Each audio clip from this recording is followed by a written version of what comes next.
Y'all. Andy from Andy Bird Builds, What's up, everyone? and Roger from Roger Shop. Howdy, howdy. Looks like we already have some people in the live, and Roger from Mexico, actually. Yeah. our loyal fan Clayton. Aloha from Hawaii, everyone. Please smash that like button. Thank you. So right before we went live, I had to kind of poke the bears at Steve a little bit. Those who have joined our Facebook group, I said it's kind of funny that people are learning our inside jokes to each other. That I tagged Steve in a post and said, I said, in the Christmas spirit, please post your coasters.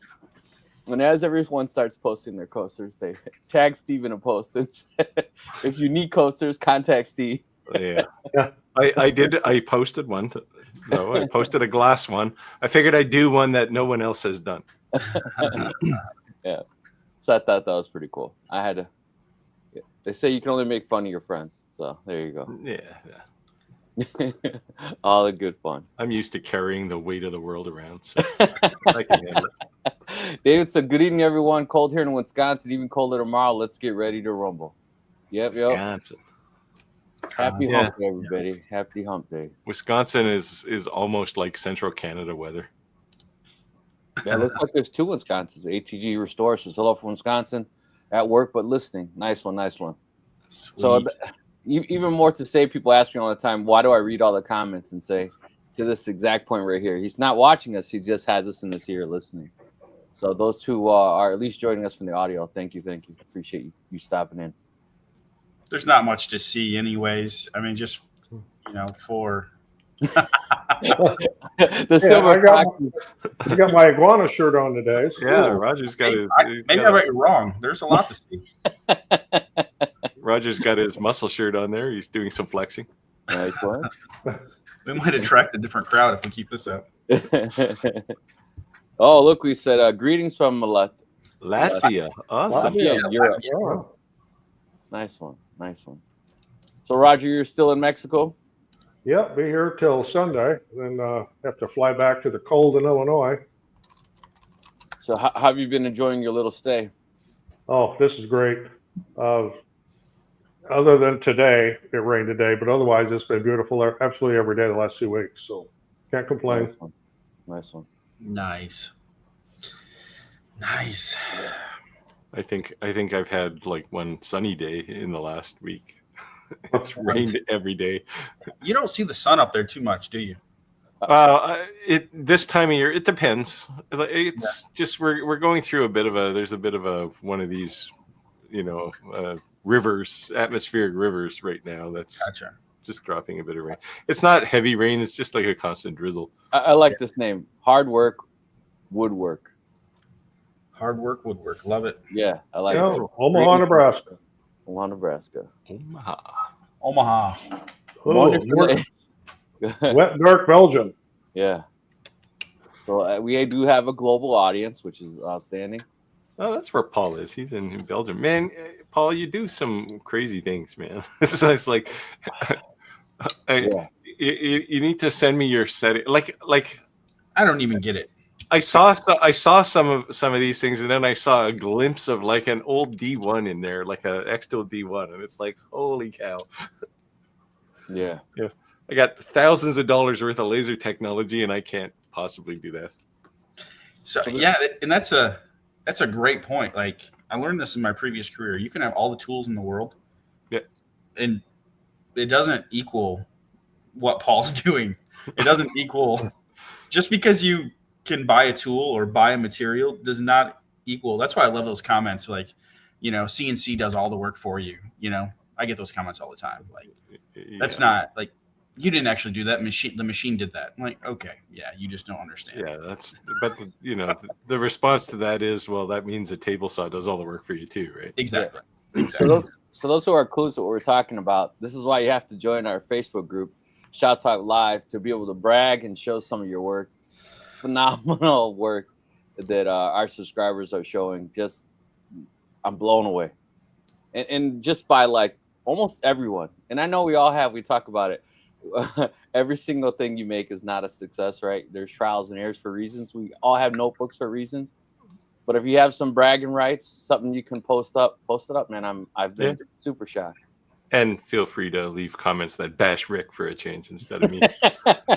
These- I was going to ask Paul though. Paul, do you actually sell these images that you do? Because I think you should. If you're not, Yeah, they're absolutely phenomenal. Yeah. I did like baby Luke Skywalker and baby Princess Leia. He said CNC tool is a helper. Yes. Is a tool or a helper? Sonia said, good evening from Illinois. Hello, hello. Roger and I are both from Illinois, but Roger's in Mexico today. But yeah, hello. It says, you guys are too kind. I can assure you, if I can do it, anyone can. Yeah. I don't know. I tried the OnlyFans. Didn't work for me. Steve had better luck. What can I say? Don't be hard on yourself. There's an audience for everyone. You just Doesn't gotta. mean I can engrave a piece of canvas. I should have probably taken my socks off before I started shooting videos of my feet. Probably. Chris said, ask to see a job they've done on the CNC and see what they can say then. Yep. Yeah, I'd say CNC is, and it's a, I don't know, table saw is a lot easier to use. Yes. Yeah, There's only one speed and one feed, right? Yeah. Paul said, yes, they do, and they go up for sale. Nice. I'd say, man, even fellow laser, just because they own laser doesn't mean they could even attempt to make something like that. At the same token, doesn't mean they wouldn't appreciate the art. Like if you post something like that and it's for sale, like post a price. You never know, somebody might grab it. I did show some of these to my wife the other day in hopes that some of it she would think rubs off that I could actually do that, but she was like, I taught him this, babe. This is why they watch my live. This is why I'm getting globally famous. They know me in Belgium.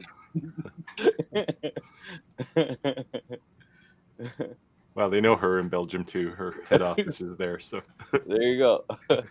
Paul says the fun ones like Luke don't sell. A lot of the interesting ones are limited audience. Yeah, they're just cool. I mean, like, that's the thing about art, right? It's not what it's all someone's willing to pay. Like, look at these things people sell. It's like a painting and it's all red.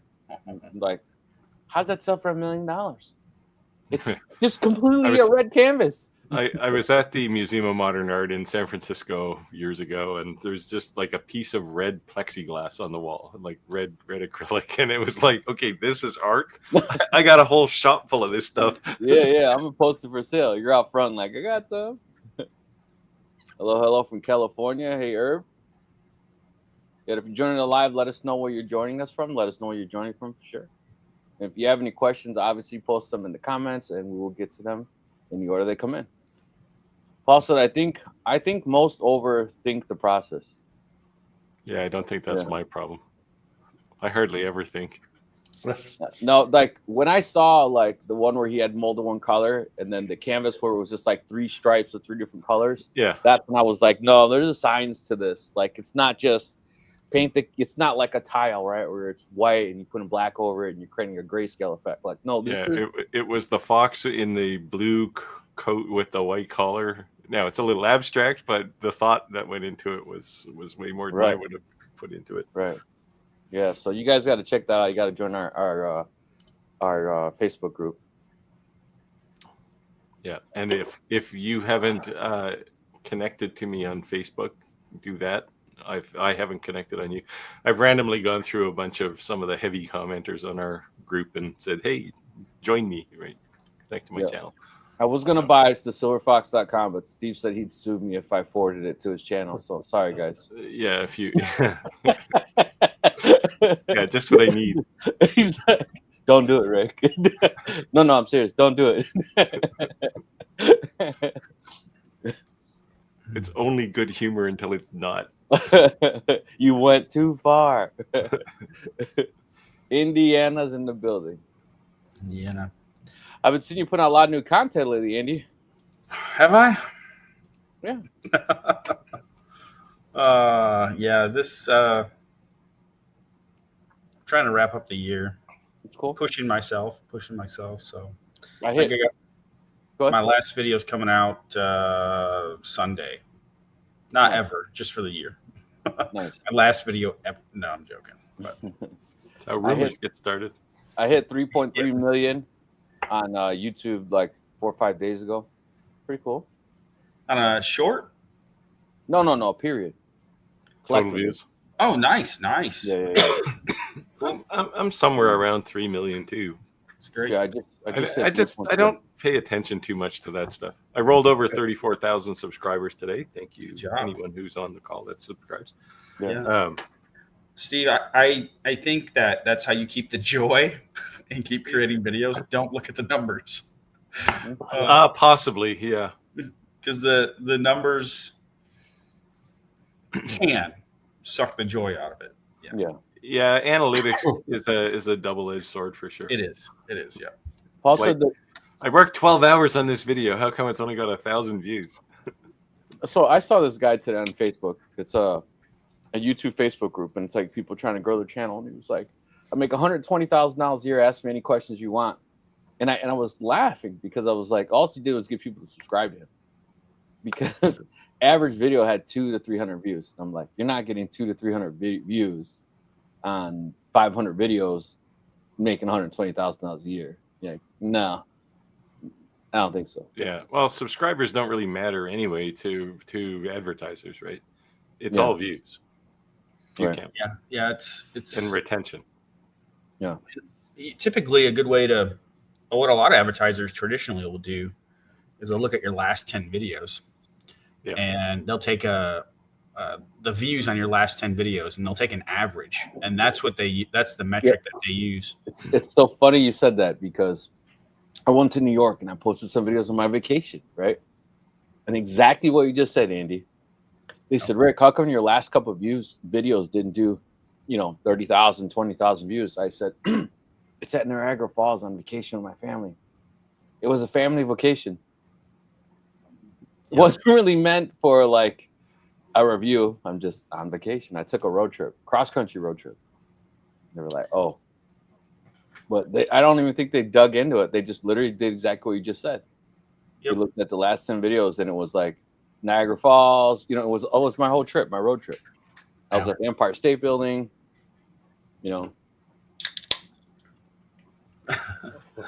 Uh-oh. Go ahead. So you can read this one. Okay, looking to dive into 3D printing with Bamboo A1 with Amsterdam. I think you mean AMS. Can you tell me where to get good tutorials and how to store the PLA spools, please?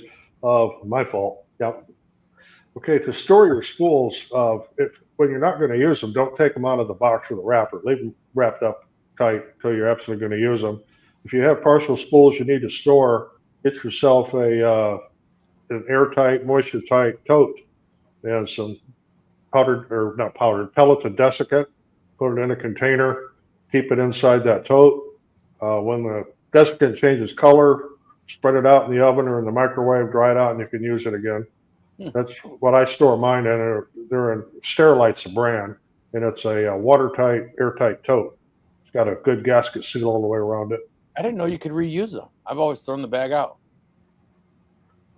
Some bags have Ziplocs on them, some don't. Right. Most don't. The bamboo refills do not, but I go through them so fast that that's a kind of a moot point for me. And my AMS, it has compartments in it for desiccant. They're not real big, but there are files. You can find them on Thingiverse and on Bamboo, in the Bamboo Suite too, on printing your own desiccant containers, and a little spot for not a humidistat, but a humidifier, humid level indicator. Let's put it that way. Humidity level Hydrometer, indicator. is that what it's called? Yes, it is a hydrometer, and There it you go. will show you your moisture level in there. And you're also able to view the desiccant to see when it changes color to take it out and dry it. It's the one thing I remember from high school physics. There you go. I thought it was going to be a Canadian thing because weed is so popular. For some reason, it just escaped me what that was for some reason. I have to say, I've been enjoying I've got the bamboo P1S. Yeah, is it P1 right? Am I saying that right? Oh, yeah, P1. Yeah. I picked it up on Black Friday, and I've been really enjoying just making random stuff. Right now, I'm making this LED Christmas light thing. It's printing right now. I don't have a camera to show you, but okay, hold on 1 second. Hold on. So it's literally running in the background right now. Oh yeah. Because a reason I'm saying that is because you can't hear it. Yeah. Directional. I can hear it slightly, but it's not loud. No, we can't hear it though. We can't hear it. Well, the newest firmware that Bamboo Labs has come up with has quieted their printers down a lot. Wow, I've done a couple of our live streams with X1 Carbon running, and you haven't been able to hear it. When I first got it, though, you could sure hear it. Yeah. So yeah, it's running probably, I don't know, 15 feet away. Yeah, when Roger was first running all his printers, it sounded like a helicopter in Vietnam War. Of course. What's your microphone? Is it a shotgun microphone? Like it's pointed at you and it can't hear anything else? Yeah. I have a Yeti mic, shotgun mic. But it's pointed in the general direction.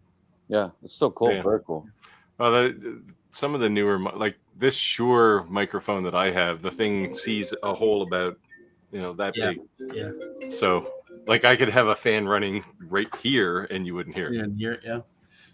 But I've been really enjoying just the whole Bamboo ecosystem with their app and the projects in there. Again, I messed with 3D printing probably 5 years ago and hadn't messed with much since. And the ease of use blows me away and this probably just isn't Bamboo, but especially comparing it to CNC machines, it's just so easy to create with 3D printing. I wish CNC routers were the same way, and maybe they'll get there one day. 18 years. I don't have a lot of faith that they'll get there, but well, I mean, if you're comparing it to a 3D printer from 5 years ago, it was put some glue down, hope everything sticks, and now all the workspace. Yeah, then you're constantly tweaking your bed level, and you're replacing springs, and you're doing all kinds of things all the time. I remember those days quite well. I think. What about shipping this time of year? Ice cold to house temperature. Any issues? Bring it in and let your filament come up to room temperature. I wouldn't try to take it out of a sub-zero box and probably snap. Well, as soon as you crack the bag open, any moisture that's floating around in the air is going to be stuck to it, right? Oh, yeah, it'll instant. Yeah, definitely want to let it come up to room temperature. Has anybody, so I've been on this kick lately. Steve, I'm going to challenge you. I have more faith than you do about CNC getting to a more user-friendly process. It's going to take some time, but I think we're heading in that direction. Yeah. So one of the things it's going to take is cheap tool changers. Now I've been using the Rapid Change one, and they've actually got a new one that's integrated into the Onefinity, and I'm trying to get a hold of one. But those are nice because it's like, if it's integrated into the Onefinity as part of the sale, then the thing's going to be a lot cheaper. Like it'll just be it'll just be a thing. Like it's just there, right? It'll take that and a nicer way to hold things down. Vacuum tables are okay, but yeah. I think so. Where I've been focusing, just my thought, is on the biggest pain point I see is setting up tooling, right? Setting up tool paths. Yeah. That takes a different skill set that everybody has to learn that unless they do that for their day job. You know what I'm saying? Like, it's a very specialized thing. And a lot of it is experience. Like, it's all fun and games until the tool hits the material. Yeah. And 3D printing doesn't have that, right? Like, doesn't have as many physics happening. So I think on the Yeah, software it's a side, there's a different lot of, manufacturing process, which simplifies things quite a bit. yeah, I I think on think the that- software side, there's a lot of room for improvement. Yeah, I don't know about you, but I hate defining a new tool. Oh, I hate it. Yeah. Like, it's fine if it's like an end mill or something, but put a keyhole bit in there. No, Right? If you want to cut holes, if you want to cut those keyhole things for the back of a picture, yeah. it's a pain in the ass to try and define a tool bit for that. Yeah. And for that reason, I don't do it. Well, I Do it do. on your There's Robert times table. when you want to put one in there, but No, I'm afraid that I'm going to get a nice, beautiful piece of wall art done, and then I'm going to punch that keyhole bit through the front of it. Mm. well, you I have to flip it turn it over. over. You know what I've seen a lot of people do because of that exact reason. They almost look like the bottle openers, but it's the key that looks like the key Yeah. holder. And And so you can put a punch the hole screw and in the screw thing and that then in. let it Yep. hang, right? Yep.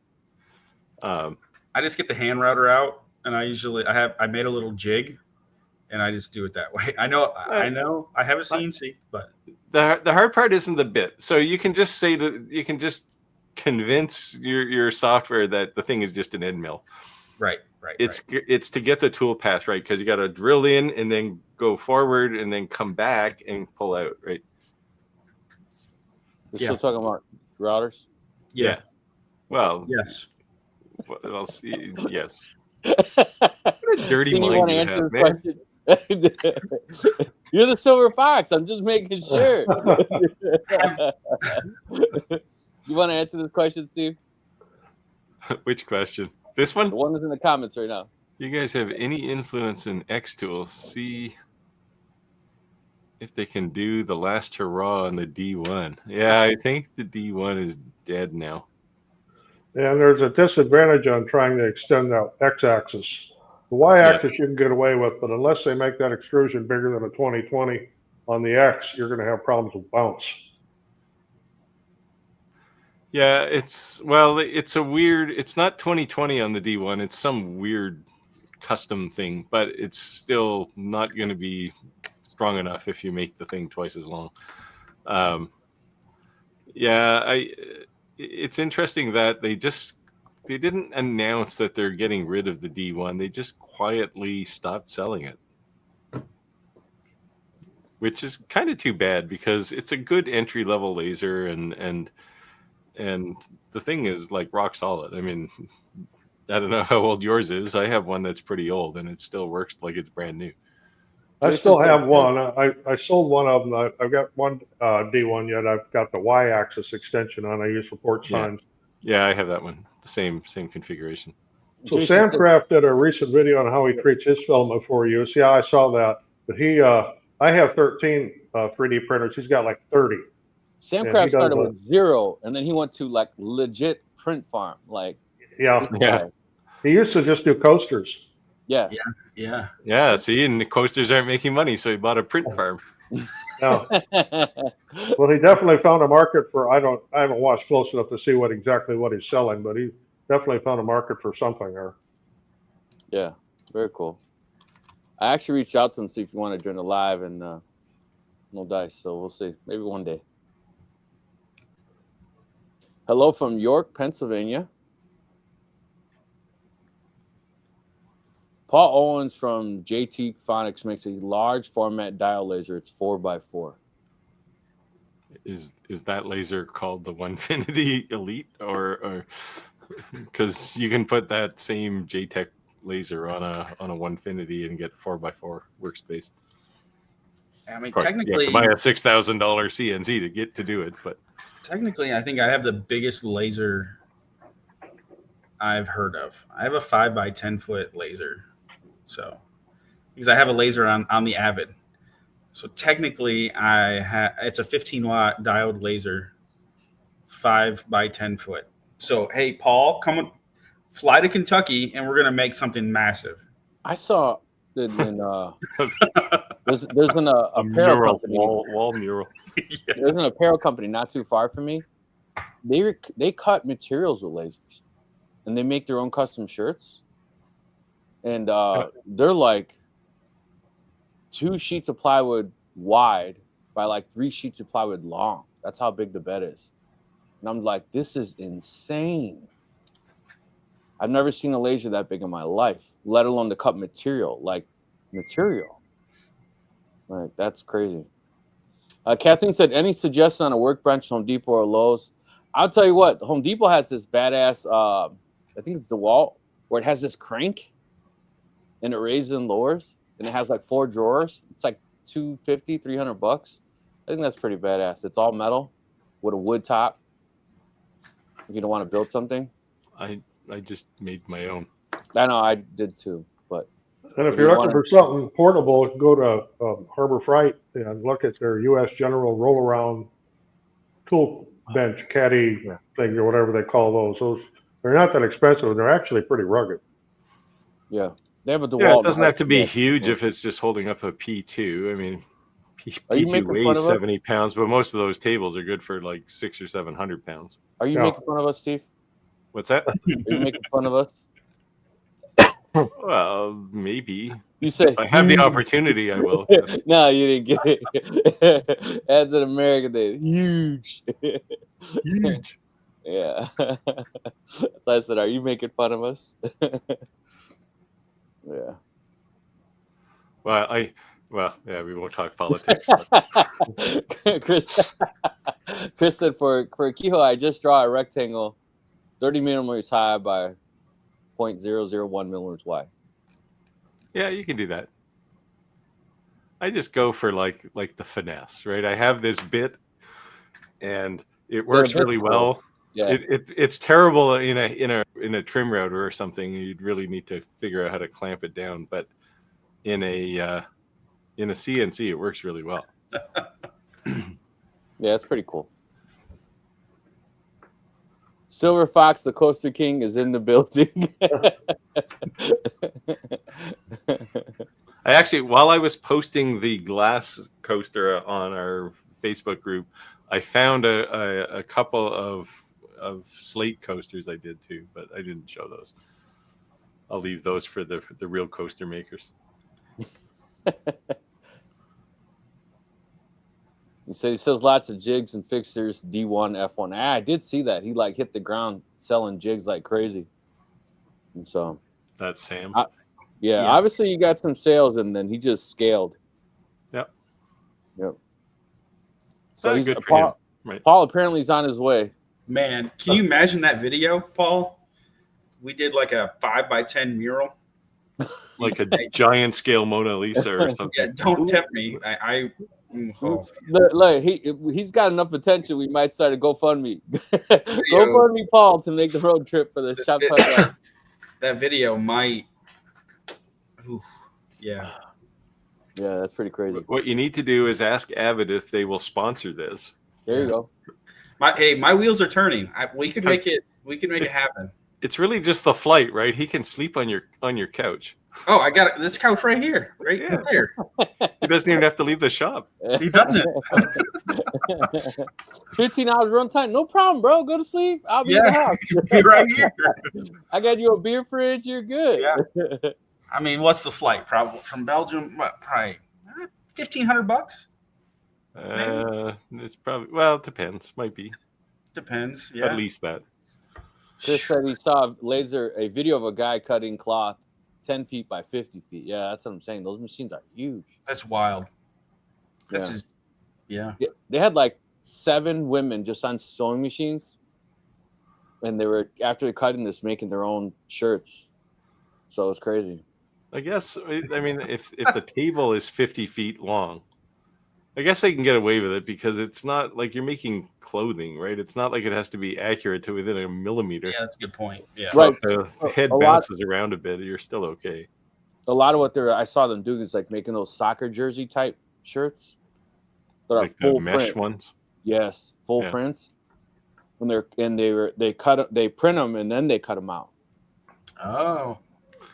Boy, you better hope the alignment is good when you do that. Yeah. Well, that's what they do, like all day, every day. You know, that was the company and maybe redo my whole back of my house. Then I didn't get the printer. Yeah, I got a new door, I guess. What are you gonna do? See, now the truth comes out. It's going to take a long time. Hey, Yeah. take a weekend to run. There you go. Sweet. Really cool. He's like, I slept on worse.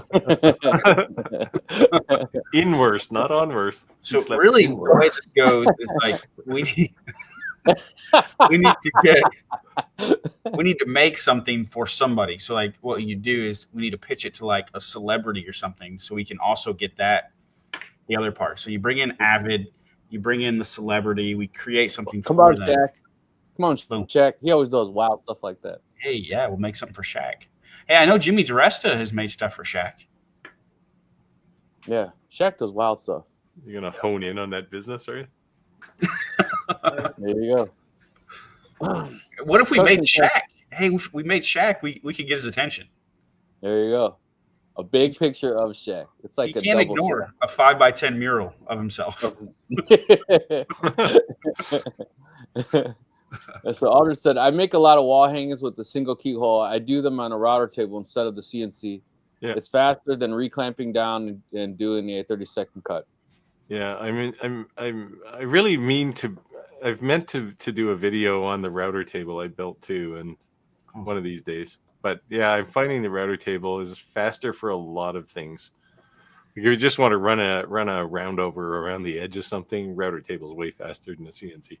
Yeah, Chris said he also seen people making custom carpets on a laser. So yeah, again, people are just using lasers for all different kinds of things. You know, it's crazy. The Silver But it's Fox not a does- tool. It's not a tool. The Silver Fox does Omni work on all materials. The only one I've found that is, well, I'd say yes, but there's a but. When you do things like cardboard, if you engrave cardboard with a diode laser, you'll get a black kind of engraving, right? You're really just kind of burning off the surface. With a UV laser, if you do cardboard, you just get white. So it's hard to see on cardboard. Yeah. So it engraves it, but it's not a great result for readability. You know, I've had this company like blowing me up lately, and I don't know if you guys got contact. It's like this handheld thing that you hold and you like go to the right and it can print anything. Oh They yeah, store, it's on a like a brick, little rolling printer. on I've seen those. metal, I'd love on to have one of cardboard. those. Yeah, so they've asked me to review one. So maybe Well, if you send them guys my way. haven't got- yeah, if you guys haven't got contacted, I just thought it'd be cool. Like, whatever. I'm like, all right, cool. Yeah, no, there's real application for it, right? And like, I'd like to get like non-laser things that I'd like to get is one of those and a UV printer. Yeah. Because, you know, if you want to do a nice design of color on something, the UV printer is the way to go, right? You talking about flatbed UV printer? Yeah. Well, it doesn't have to be. It can be like a small one. I'm not Right. going to do posters, right? But Right. That's cool. I saw one at an auction, at a bankruptcy auction, and it was a 4x8 foot. And I thought, man, I'd love to have this thing. I just don't know how to get it halfway across the country. Look at Andy. Paul said, I can do Shaq. We'll see what we can do this weekend. Challenge is accepted, he said. Hey, this is how ideas are formed. Don't. If anybody knows Look, me, if you get like $1 million because Shaq buys a damn painting, like don't forget the little people, you know? hey, I won't. Yeah. But so really, I get excited about these things, like pulling off these crazy ideas. No, but I could see Shaq buying some shit like that because he does wild stuff like that. Like, Yeah. I mean, I know can you he buys imagine walking into? So I think his main, I don't know what his main gig. He's still like an NBA, like I don't know, host, or he's on like NBA Live or something. Can you imagine him walking? He couldn't walk. I mean, maybe he could, but like a 5x10. We just need a shout out on like national television. Yeah. That's all we need. the power of hashtags. We can post it and tell our subscribers to tag him in it. He'll Yeah. get 2,000 tags and be like, what is this? Click. Yeah. He is. Well, and then the other thing too, put it on Twitter, and you get enough people retweeting that stuff. Yeah. and All right, tag Paul. them. Yeah. We're up for the challenge, Paul. Let's see what you got. By the way, everyone says you suck. Not really, but we're just motivating you to kick ass. I don't think Paul needs that motivation. We're motivating you to kick ass. You got to knock it out the park. It's Shaq. Yeah. Well, you've That's seen it fun here. stuff. You've seen it here first, people. Remember that. You got any other crazy ideas? Shaq is the level you want to start at. You don't want to go with like No. Nah. some B-level star of some I'm going sort. to the top. I'm going to the top. We got to go to the Superman. Jack. Oh, there you go. TikTok. There you go. That's the answer. Uh, Everyone sees everything on TikTok. That's right. If I'm all for crazy ideas, so if anybody's got any crazy ideas, send them my way. And you guys have any comments, let Not us saying know. I'll do them, but There's already a Jackass show, just so you know. I have a long history of crazy ideas. That's why I have 30 patents. Oh, man. send those ideas my way, Steve. Well, they're all in the patent office. You can just go look at them. No, your next ones. Oh, the next idea? Before you patent them, send them to me. You know, I saw that on Shark Tank that the Ring was on there, and they told him no. Like, imagine that. Like the Ring doorbell. Yeah. Yeah. And they like criticized him and who would want that and who would pay for that, and that was like creepy and weird. No, everyone has one, right? Literally every. Yeah.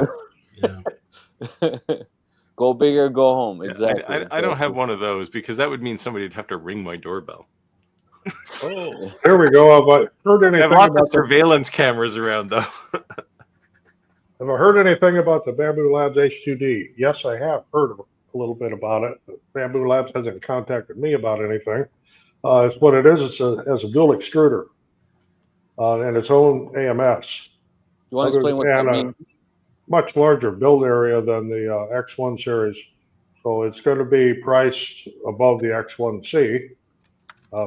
Other than that, I don't have any more details on it yet, but I have heard a few tidbits on it. It's going to be known as bada boom, bada bing. Just kidding. If you're Italian and you're watching this, maybe you'll get that joke. There you go. Paul doesn't want any B-listers, so no Adam Sandler. Yeah.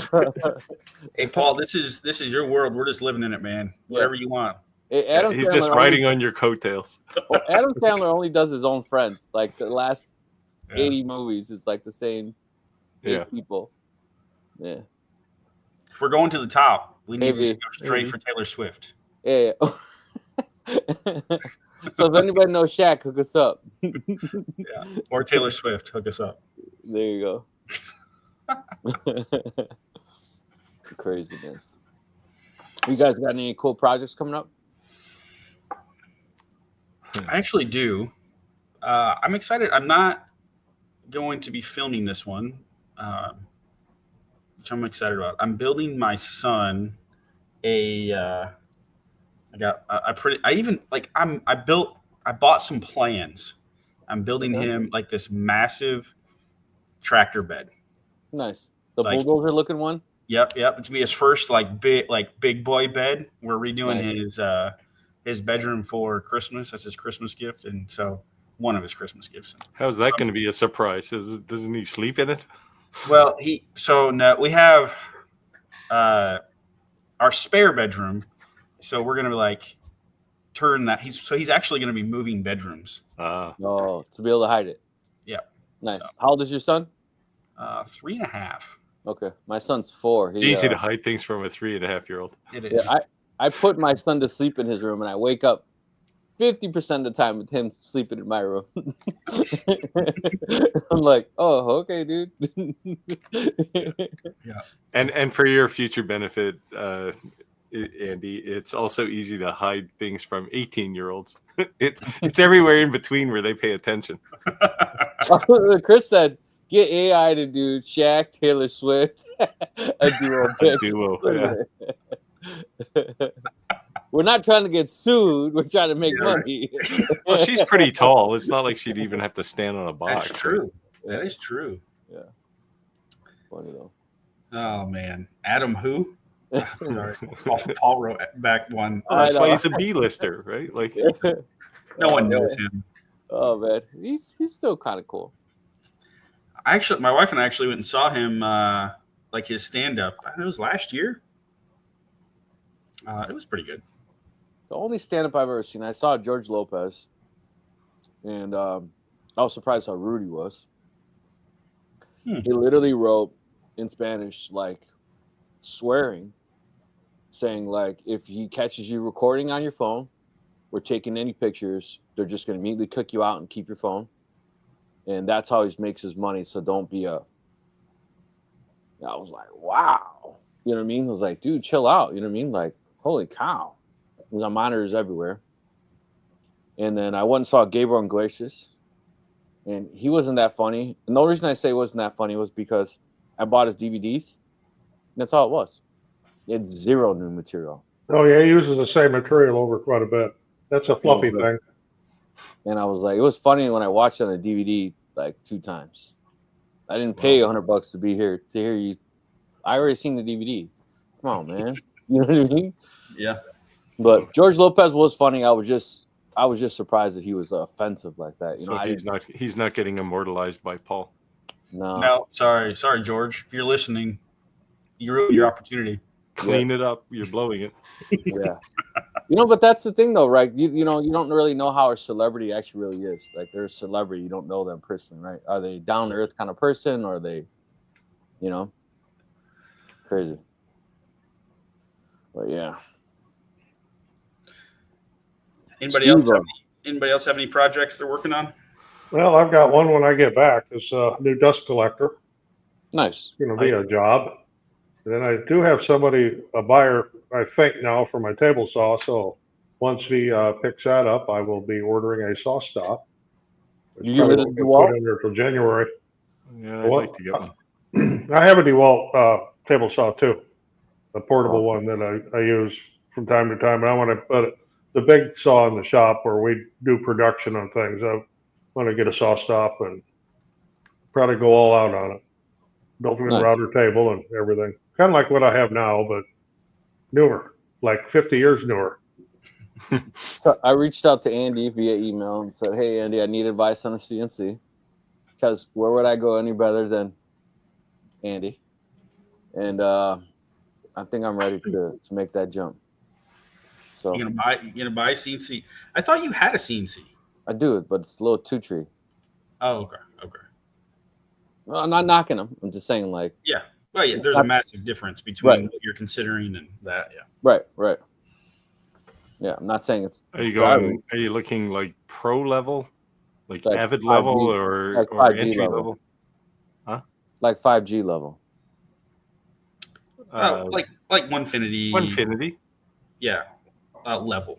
So what? Pro hobby. Prosumer is the kitschy Mid term for entry. it. I was calling it like a mid entry, right? Yeah.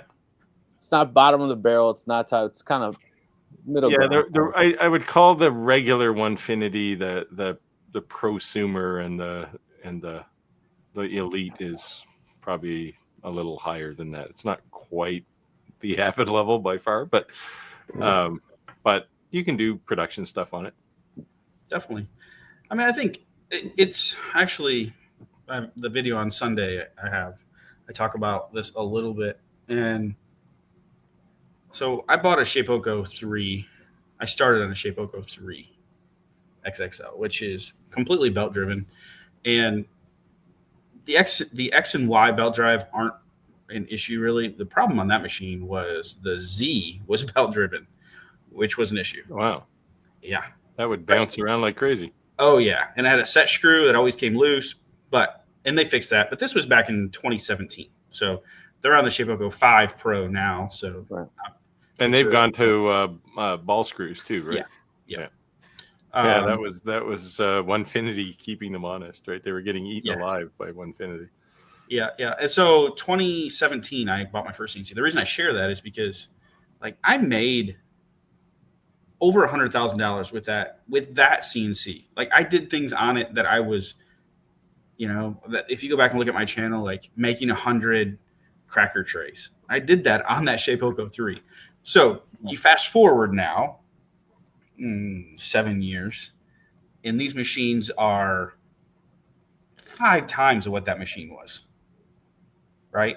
And so, like, what you can get for a $4,000 to $5,000. Not saying that's cheap at all, but what you can get for that is absolutely mind blowing as far as capacity goes, right?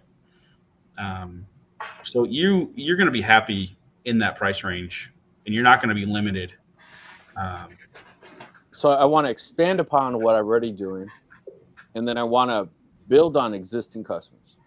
So my idea is that, like, besides memorial stuff, a big part of my niche is obviously union and military, and that's because my inner circle, I would say, right? And that's majority of my inner circle. So like I make a ton of flags, and like this Christmas, everyone's like, bro, can you make like the union flags? I'm like, I don't have time. I'm pushing out all these coins. So I was doing all that by hand. So I want to start making the flags and be able to put the union logo in it, put the Marine logo in it, all these. Yeah.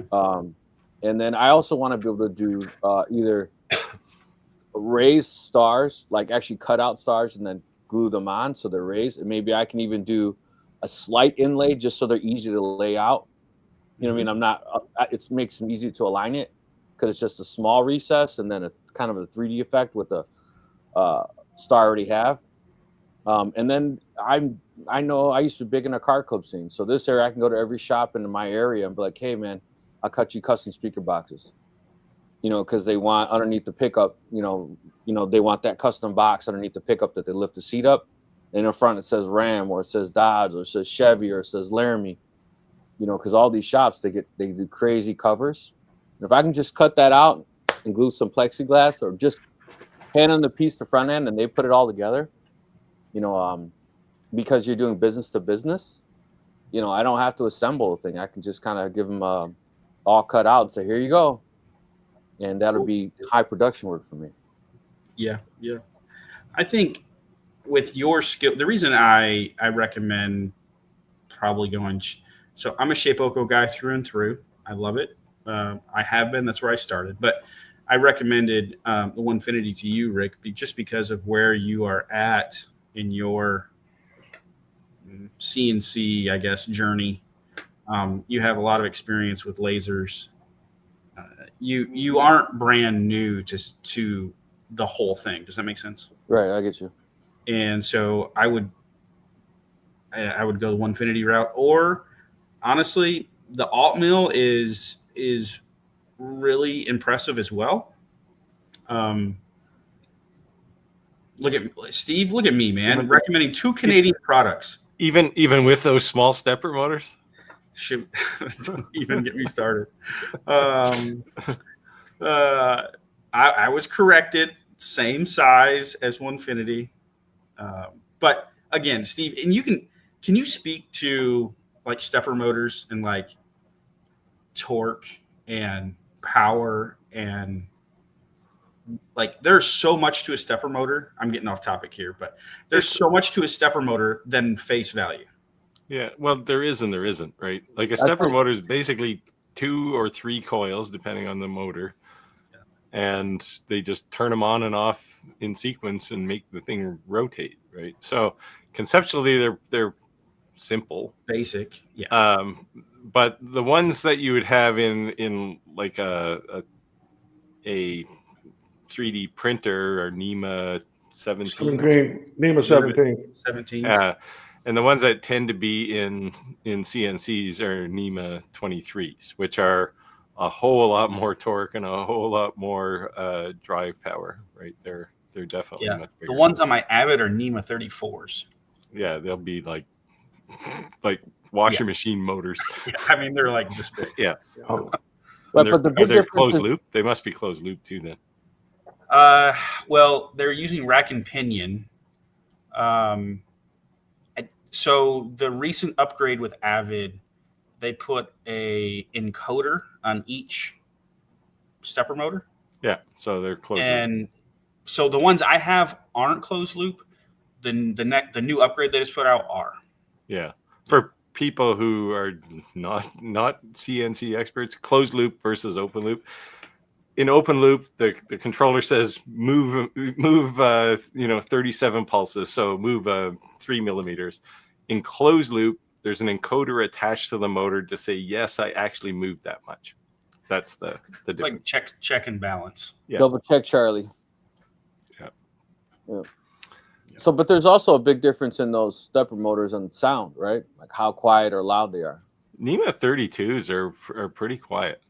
Yeah. Or 23, sorry. NEMA 23s I are would pretty say in quiet. general, but when you get like with the Avid, when you get that much metal moving, obviously it's going to be louder. Yeah. I mean, everything is greased and sliding, but there's just a lot more. Yeah, on my Elite, the only thing I really hear, like assuming the spindle's not running, the only thing I really hear from motion is I hear the ball screws. Actually, I don't hear the stepper motors. They're quiet. LTX Design said, Rick, the Avid 4x4 can always be extended to a larger machine at a later time, but might be more than $5,000 for the modular. Yeah, so Onefinity's gotten into that game too, right? You can buy, like I have the mid-range one now, which is, and it was a space consideration for me, a 32 by 48, but I can buy the 48-inch rails. And okay, swap them out. Yeah, you can return the 32s and get the 24s. Kathleen said, can you tell us how you got started into using lasers? That's a pretty simple answer. Bought one. No, I actually, my first laser was actually a CNC, a little 3018 generic that came with a 2.5 watt laser head you could put on it. I started playing with the laser on it. And, this is pretty cool, but I want something bigger. So I bought a Ortur Laser Master 2. And from there, it just kept going. Yep. Yeah, I was flying radio control planes and designing radio control planes. And every time I wanted to have one made, I had to go to a friend of mine who had a laser. And at one point I just said, well, this is very, very cool, but I'm going to buy my own. And that's how I kind of got into it. I had a friend similar. I had a friend that had one that had a Glowforge. This was like 2018. Before, again, the scene has changed so much in a short period of time. In six years, laser technology the laser industry has blown up. When did Xtool get on the scene? This was before Xtool. 6 years ago. They just celebrated their 6th anniversary. So it must have been right before or at the beginning of. So I bought a Glowforge. It was a fine experience, but I learned a lot. I paid way too much for what I got. That is the Glowforge experience. Yep. But I liked their the ease of use. Like I always tell everybody, you can buy a more powerful laser for cheaper, but the ecosystem that they've built is really easy to use. Anybody can use it. I mean, my grandmother could use it, and that's how they designed it. So. Since you asked about, or since you mentioned the Glowforge, is anybody on the live stream an owner of a Glowforge? Did you see that cheetah Paul just posted on our Facebook group? No. Look at this. I almost have to share it on my. Look at that. Oh, wow, cool. That's cool. Yeah. So that looks like Shaq. So I think these guys Shaq slam dunked. I'm picturing Shaq like up on the basketball rim, like like Shaq like pulling down, breaking the glass. Yeah. I was actually trying to get Kittle to generate a Shaquille O'Neal and Taylor Swift singing a duet, but I think they're in the middle of a software update right now. Gotcha. So Kathleen, my first laser was an Atezzer P5. And my first lasers came from my uncle seeing like all these Glowforge commercials. And he was on Techie, so he kept asking me a million questions about them. And as I started researching, I had no interest at all, to be honest. And my whole thing is I wanted a CNC, but it was just out of my price range. So to me, the laser was a gateway drug, right? And kind of, learning the software, learning the technology, and then I thought that a CNC would be the next step up, and then maybe it wouldn't be so scary because you're also building that clientele, to that. You're kind of like expanding upon your existing skill sets, expanding upon your, existing customer base. Andy, I saw your video the other day. You said I wouldn't recommend someone purchasing a CNC and financing it. The financing, yeah. And just for wishful thinking, like I'm gonna be able to pay this off tomorrow.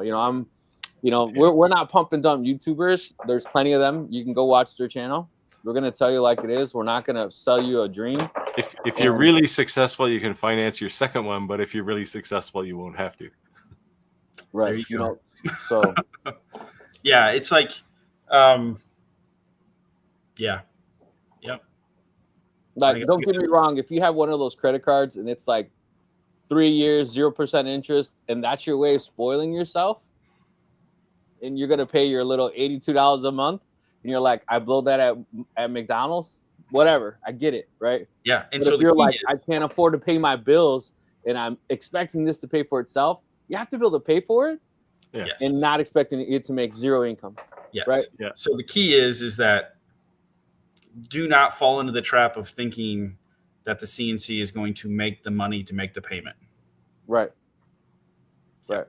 Initially, might, but it's unlikely. Yes. Yeah. And for the first 2 years, probably it's unlikely. But it's totally possible. I've seen people do it, but if you are starting with zero CNC skill sets, and it's going to take time to develop those skill sets. Yeah, it's just not going to happen unless you get lucky. Yeah, or you're skilled, right? And you sell a lot. Yeah. Like my Onefinity Elite, I paid for that in probably 6 months. Right, but there's also just the first one, not so much. It took a long time. There's people that get lucky. They make one particular item, and it kind of takes off. But the problem is that when it takes off, people start copying your damn design. So that's why everyone's always saying Etsy and online's good. I'm not saying it's not, but when you sell locally, it's a little hard for them to steal your idea. You know what I mean? Because it's you have it right here. Like, here you go. Yeah, if you find success on Etsy, expect it to be copied. Just expect it. Yeah. Which means you have to keep designing. Yep. Jerry Long said, do you sell online or craft shows? Which is best for the new CNC person? I think we just kind of answered that a little bit, but both. Like, it depends, right? Right. I don't know. I don't do craft fairs, but lots of people do, and yeah, you can make money wherever your market is. Basically, if your market is in craft fairs, then my granddaughter does craft fairs. It does quite well with them. I don't bother with them myself, but she does quite well with them. I always say start with friends and family, and then go from there. But at the same token that I'm saying start with friends and family, also don't get discouraged if your friends and family don't support you, because you'd be surprised. You have a lot of closet haters, man. Like, some people would rather see you do bad than good, or they want to see you do good but not better than them. Yeah. So telling your moderately conservative family that you're going to buy a $6,000 CNC is kind of the mad scientist thing, right? Right. You're going to have family members who don't have a $6,000 car, and you're buying a $6,000 tool. You know what I mean? So just where everyone's not at the same level, and there's going to be some jealousy, some envy. You know what I mean? They'd rather go to Hobby Lobby and buy it and then buy it from you. You know what I mean? And maybe pay twice. But there's just going to be those people. So don't let those people discourage you. Yeah. But you're also going to have people that are also going to be honest with you and tell you, like, hey, you should change this or change that. Constructive criticism. And don't get butthurt over it. Just adapt and change. Fall forward. So. Yeah, I think the location, kind of what Steve said, is the location isn't entirely indicative of whether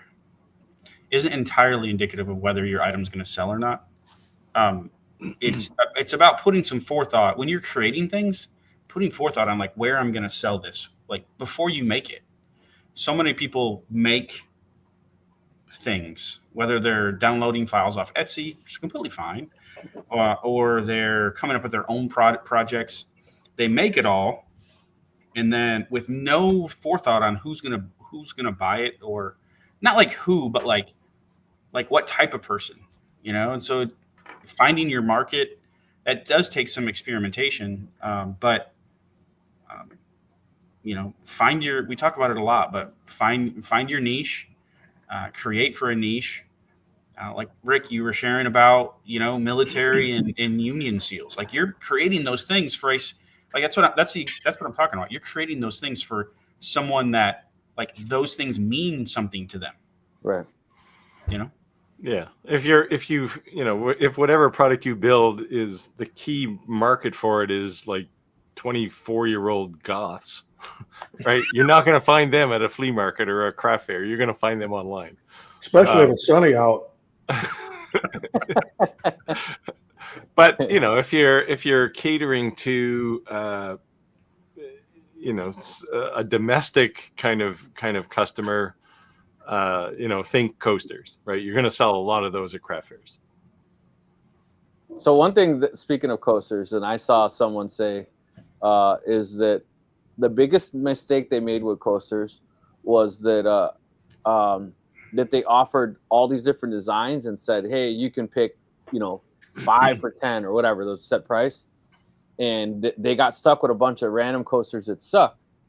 And then they had to clearance them out. So you're better off saying a set of 4, and they just have to buy them. If they really like it, they'll buy another set. At the end of the day, they're coasters. They're not $200 items. So you don't get stuck with, because just because we keep saying this, just because you think it's cool doesn't mean the customer thinks it's cool. Just because the customer thinks it's cool doesn't mean you think it's cool. So, but testing your market obviously would know, right? So you went to a crochet event show and you have a bunch of fishing and drinking coasters. They might not sell, but they might.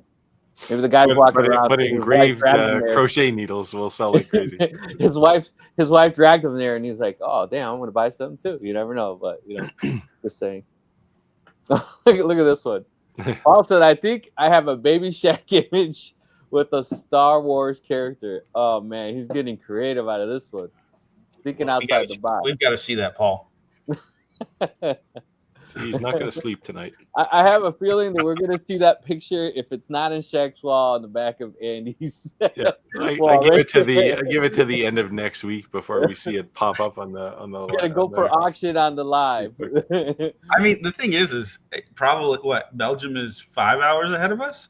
Steve, well, it depends where we're at, but like can you do the it's auction 5 hours ahead of me, I think. Can you do the auctioneer voice, Steve? What's that? The auctioneer voice. Oh. They go now go 5 out of 5. Can I get a 5? How they talk? No, I'm not an auctioneer. Sold $200. Like, what? I mean, Paul is dedicated. He is. It's probably 2 a.m. in Belgium, and so he's already. You might as well stay up all night, Paul, and create. He's hardcore. You might as well just keep working after this. Chris said, try show on the lines word of mouth and find which one sells before you are comfortable with. Yeah. Yeah, don't make 100 of something on the off chance that it's going to sell, because odds are good it won't. And if it doesn't sell and you got stuck with it, then put it on Facebook Marketplace and just leave it. Get your material cost back at least. Yeah. So I made these birdhouses, and that's exactly what I did. And I didn't make them again. But everyone on YouTube is like, make these birdhouses. They make so much money. And I don't know, maybe I live in Wisconsin. Sorry, we missed this one. I don't know. But emotion sells. That's why you can sell to goths. Well, yeah. I think Steve has a hidden thing for goths, huh? No, I don't. I apologies to anybody on the call who might be or has been a goth person, but I think they're a little on the weird side. Rick, if Roger spends more time in Mexico, he may end up starting the Spanish YouTube speaking fluently. Yeah. So the good news, speaking of this, in YouTube, they're doing they're going to do auto translations, and they're going to do the deep fake thing, and they will post a video of me speaking Spanish on my video. So that's a little creepy, but it's cool. Right before I jumped on here, I got that it's enabled on my channel. So I might be speaking Portuguese right now. I don't even know it. Okay. I was on the YouTube advisory board when they're asking us advice on all those AI things. I was for it. They're deeply concerned, and people are just not going to like it at all. I think what they need, they always need an option to turn this stuff off, right? Right. Yeah, you give someone the option. Right, and to me also just the blatancy of this is AI. So you're not pretending you're speaking like, or just like when I made that dubbed video of me with the stupid laser at the door, and it's like horrible, like like So you know it's dubbed. So like if all of a sudden your lips don't 100% sync, like because you chose the feature, because I'm speaking in English and you want it in Portuguese or you want it in Spanish or you know, whatever, you know. Yeah, it's probably more of a concern for the people watching videos. Because I don't know about you guys, I use AI all the time when I'm doing videos. Absolutely. Right? And it could be for thumbnails. It could be for, like in Kittl, I use AI anytime I want an image for anything. But end users tend to be or could be intimidated by that. Yes. So right, if you put it in their face. Personally, I can't wait till I hear myself speaking Mandarin. But yeah. The trucker said, my neighbor told me I was crazy for selling 8-ounce flash for $25. And that I won't sell. And 2 days later, his wife bought him for Christmas. Maybe they were trying to work you. You know what I mean? They tried to side angle, and you didn't fall for it. See, this is the passive sale, right? You go to the guy and say, hey, I got these flasks for $25, and then he goes and complains to his wife, and she goes, I think that's a great idea. I'll buy them for Christmas. Right? So I got a burn. Great market strategy. I got a burn for Steve here. So Kathleen said, where did that come from, Steve? 24-year-old Goths. My it's just a market. Canadian wife was goth. it's just a market. Clax in the house. Clax says, if you can't make money with basic tools, you're more likely to be able to do it expensive ones. Right. I bought my saw for the first years. You know, I saw this. I saw this guy's YouTube video the other day, and he was saying that he first started off with a borrowed circular saw. Didn't even own it. He borrowed it. You know what I mean? So when there's a will, there's a way. And YouTube is phenomenal because you can learn anything. I truly believe there's not anything that you can't learn on YouTube. Now, I'm not saying some sources are not more credible than others, but you can learn anything. I watched a video the other day of this guy taking plastic, melting it, and making gas from it. When I mean gas, was gasoline, diesel, and natural gas. And I was like, this is insane. This is on YouTube. I love the guys who collect like old circuit boards and get the gold out of them. Yeah. With all them wild, exotic, really dangerous chemicals. Oh yeah, it can't be healthy, but at least you'll have money to pay for your medical bills. Yeah. Or you can make a grill.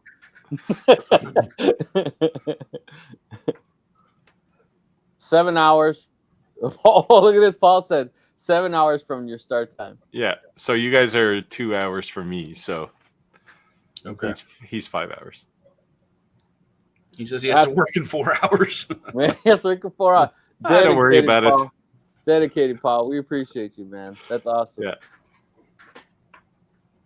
Chris said, I borrowed 2 drills. Good day, Matt, if you're watching. Yeah, see, there you go.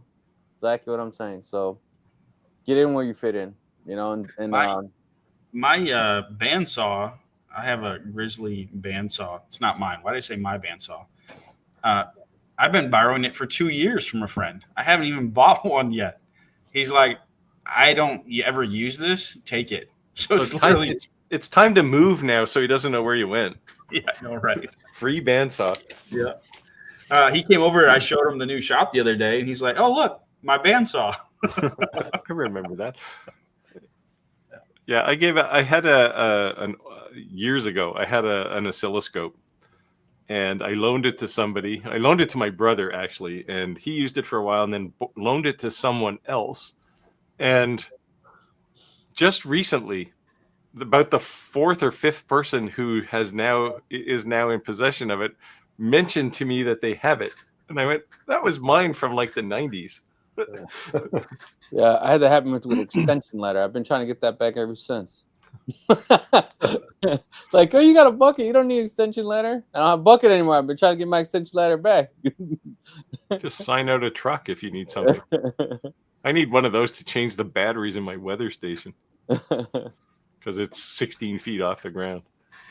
Paul said, you guys taught me how to use a laser from YouTube. Nice. Oh, good deal. Cool. Yep. Clearly, we must have done an awesome job because both are pretty fine artistic output. Oh, I didn't get called out. Well, thank you. Oh. Yep. Roger's beginner videos are awesome. Oh, jeez. Nice one. Nice one. Nice. I have to agree. by that. I do get some criticism. They say, "Why you make that so basic? Everybody knows that." No, everybody doesn't know that, Yeah. and that's the whole point. I get criticized for doing unboxing, right? They're like, dude, just show it together. And I said, the only reason I do unboxing is because I think a lot of people are intimidated by the putting it together. And they also think it's coming from China and it's gonna arrive in shambles, right? So I'm showing like this is so well packed. And look, if you're advanced beyond this, then just skip it. And not many lasers have to be put together anymore. Diodes. No. Well, because they're not. You're talking about ones that have the enclosure and all that. No. Open frame diode. Look at anything from Ortur or frame? Algo Laser. They're all together. You open the box and pull it out and screw the Yeah, laser module they're on. mostly together. Well, you still got to put the rails together. Like I remember getting these tiny little boxes, and you open it up, and there's about 40 parts in there, and you got to screw them all together. Yeah, you're putting 4 rails and adjusting the belts. Yeah. Well, you don't have to do that anymore. In fact, I don't know any laser that you would have to do that for anymore. My first CNC took me like 8 hours to put together. There was absolutely nothing assembled. The Genmitsu 4040 Prover XL, that took quite a while to put together too. There was a lot of screws. The irony was the Onefinity Elite, when I took that out of the box, there's literally like 8 screws. Yeah. And it's just so non-eventful to put it together. It's not even worth talking about. But I don't do unboxings anymore either. Like I just don't do them. Sometimes vendors ask for them, and I'll just say, like, if you want somebody to show somebody taking something out of the box, then go find another YouTuber, because I do it, and I just can cut the box open and take the stuff out. Yeah, I'm at least courteous enough to give you the timestamp, so you can click it and boom, it'll jump right past it if you want. Yeah. But the problem is people won't go past it. They'll go, this is too pedestrian. They go to the next jump. Yeah, I'll just go to the next. The other thing too, I think a lot of YouTube viewers don't know, but if someone is moving too fast, you can slow the video down. Yep. Yeah. And if someone's going too slow, you can speed the video up. I think I wish YouTube would do a better job of maybe putting that feature more prominently, because I get so many comments like, you're talking too fast. I'm like, well, you're in full control of like how fast I'm talking. LTX Science, I wish my Avid was only 8 screws, more like 800. Yeah, that was putting together an Avid. Like that's the bad part. That's how they offer the value that they offer, like performance wise at the price that they do. Some assembly required. Yeah, lots of assembly required. That's why I said some assembly required. Yeah, but they do make it as easy as possible. They do have really good documentation, but it still doesn't help. You're still screwing 800 screws in. So yeah. When I got my laser enclosure from Great Car to do demonstrations on it and everything, I opened it all up and took it out of the box and found that hardware package, and I thought, you have got to be kidding me. It's like the IKEA of laser enclosures. It took me hours to put that thing together with all them screws. So lastly, Terrible at Fishing said, so he's giving us an update. He said, update, my boutique sales went very well. Cool. People bought donuts and money. My bookmarks were a hit, sold over 40 of them. Nice. Anytime you can get donuts and money. And sell stuff. And and sell stuff, that's a win. Yeah. Yeah, that sounds like a victory to me. V said, yeah, you can adjust the speed of video by going to the gear symbol in the top right. You didn't know that. The problem is so many people don't know that. Yeah, exactly. It's the same with a lot of the translation stuff, right? Like closed captions. Like you can take virtually any video on YouTube and you can switch the language and it'll automatically generate closed captions for you. And so I used to watch my videos and it would say what countries are people watching them from, right? Yeah. So let's just say the Philippines. I'm making up something. So I would go in there and I would use AI to auto-translate my whole video, not just the audio or the upscreens, but the description and even the actual everything you wrote on the video. So when they're searching for it, it automatically comes up everything in theirs. And I watch my videos like bump up big time in views, and then you would see like where the sources are coming from. So now I'm attracting like a bunch of people from France because it's in French, or a bunch of people from The irony is you don't have to do that, right? Like you can listen to your video in Swahili, like you can like right, but that's translating. That's changing the captions, but that's not changing your video title or the actual. No, I think it'll do it all now. I think they'll do everything now. Well, maybe now, but not before. No, but early on, you used to have to, like, there was all kinds of these translation services that would translate things for you. Right now, you don't have to do that. Yeah. So, but the point is, when I was doing that when I noticed that those views came in and they were outside of the United States, let's say a video had 3,000 views, they'd remove them, or they'd remove a lot of them that were not from my country. So I just stopped doing it because what was the point? Even though I was getting the high views, that YouTube was literally removing the view count. So I stopped doing it. So I know when I got down here to Mexico and opened up the laptop, and when I got logged, before I was logged into YouTube, and just opened up YouTube, everything's in Spanish. Yeah. Because I'm in Mexico. Your IP address, yep. So once I log in, of course now everything's in English except the ads. All the ads are in Spanish. So now you know how Viagra sounds in Spanish. Yeah, Viagra's the same. Actually, the what they call down here, they have a lot of signs up. We have Mexican Viagra here. What it is tequila. Yeah. Oh. Yeah, that and Blue Chew, you're good to go. It seems to me too much of that, it's going to have the opposite effect of what Viagra would have. So. Hey, Viagra, if you want to sponsor us, always let us know. We got the silver fox in the house. But you said cool and terrible. Dun-dun-dun. Yep. Yeah, these are pretty quick to put together now. Yeah. Well, actually, the year that I got a while ago, it was pre-assembled. Like all I had to do is stick the laser module on it. All right, hold on. Chris says, "Does AVID stand for after very intensive description to assemble?" That would be. Yeah, to assemble. I got you. After very intense. Well, the last laser I actually had to do much assembly with was a MechTalk, but it's a class 1. So you had the enclosure to assemble over the top. It didn't take very long, maybe half an hour.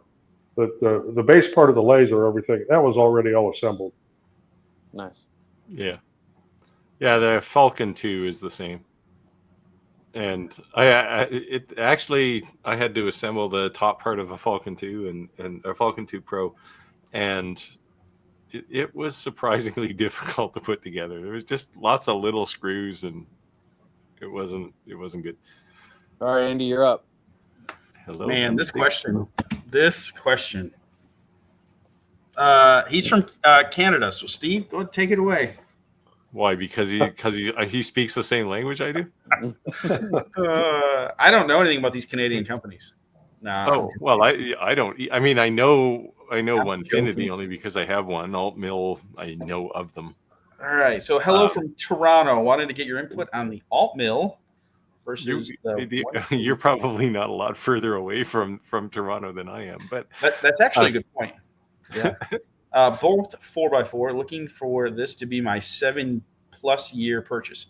So buy once, cry once. Mostly hobby use and potentially getting into small scale side hustle. I mean, based on those requirements, both of these are probably good. Yeah. What I like about the Onefinity Elite is I love the Masso controller. It's just there's a bit of a learning curve, but once you get it, it's a lot nicer to use than the Billbotics one. Do you want to explain what that means? So Masso is a company that builds a third-party controller for Onefinity as well as a number of other companies. But Onefinity upgraded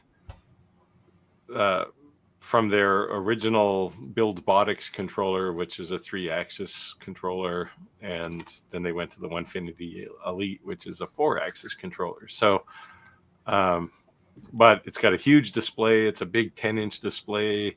It's all touchscreen. It works amazingly well. So, whereas the basic Onefinity with the Buildbotics controller, everything looks like it has a touchscreen, but it's smaller and it looks a bit like a hack to get it all running, because there's a few extra cables, whereas everything, all the stepper motors, all the sensors, they all plug directly into the back of the Masso controller on an Elite. It's just a cleaner design, but it's a bit more money too, right? So yeah. So since we don't have a budget, he didn't mention a budget. So there's two key missing parts here. I think you'll agree, Steve, is one, budget, and two, what is your current experience level, right? Yeah. Those are the two questions I typically ask. So, because again, there are other CNCs out there, but what I'm familiar with, Avid has a 4x4 that I used, or that I have, and I still have it actually, but. So if you're a beginner, it's probably not the right CNC. Beginner, it's probably not the right CNC. Go the opposite direction to one to throw in with the alt mill and the Onefinity Elite is the Shapeoko. Perfectly capable machine. Performance wise, it's going to be a little bit less than the alt mill and Onefinity, but user experience and ease of use, getting into it is going to be, similar, maybe a little bit easier for a beginner. They're simply like someone that doesn't have any experience, like Shapeoko, that's who they're targeting. And they have if you haven't looked at it, they have done a fabulous job of supporting the beginner with, there's a course that you can take. Like when you buy a Shapeoko, like step by step on how to get it up and running. They do a really good job of that. So pros and cons of each one, it depends where you're at. Every one of these is going to be able to do a hobby or small scale side hustle. Now, as far as every one of those also would be compatible with the same software, so that software wouldn't be lean one way or the other.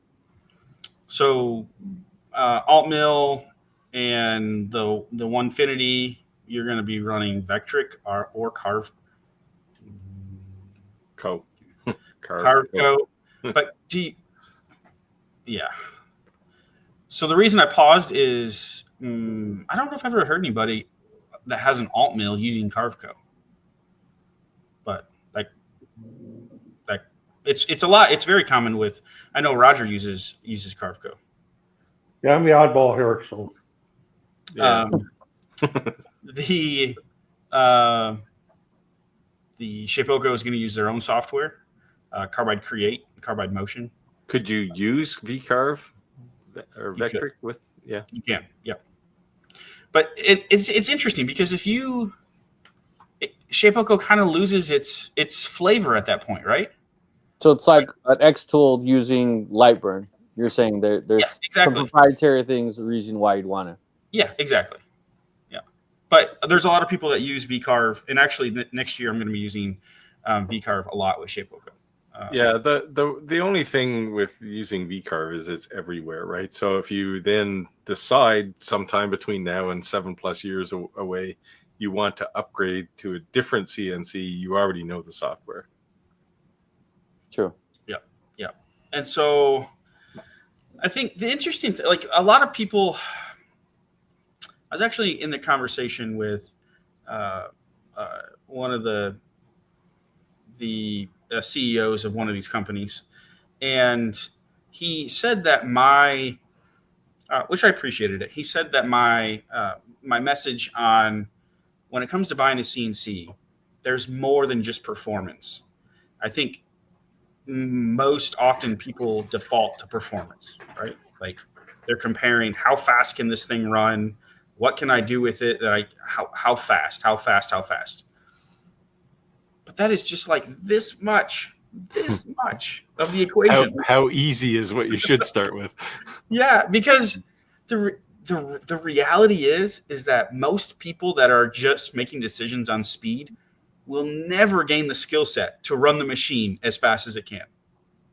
Or the need, right? It's Or like the need. Yeah. I mean, I could go even my Onefinity Elite. I can run the thing probably 3 times as fast as I normally do, but it's usually start a job and go work on a laser project or go have a coffee or something, right? Like it's I don't sit there and watch it and go, man, I wish this was faster. No, don't lie. When you first got it, you had to. Everybody did that.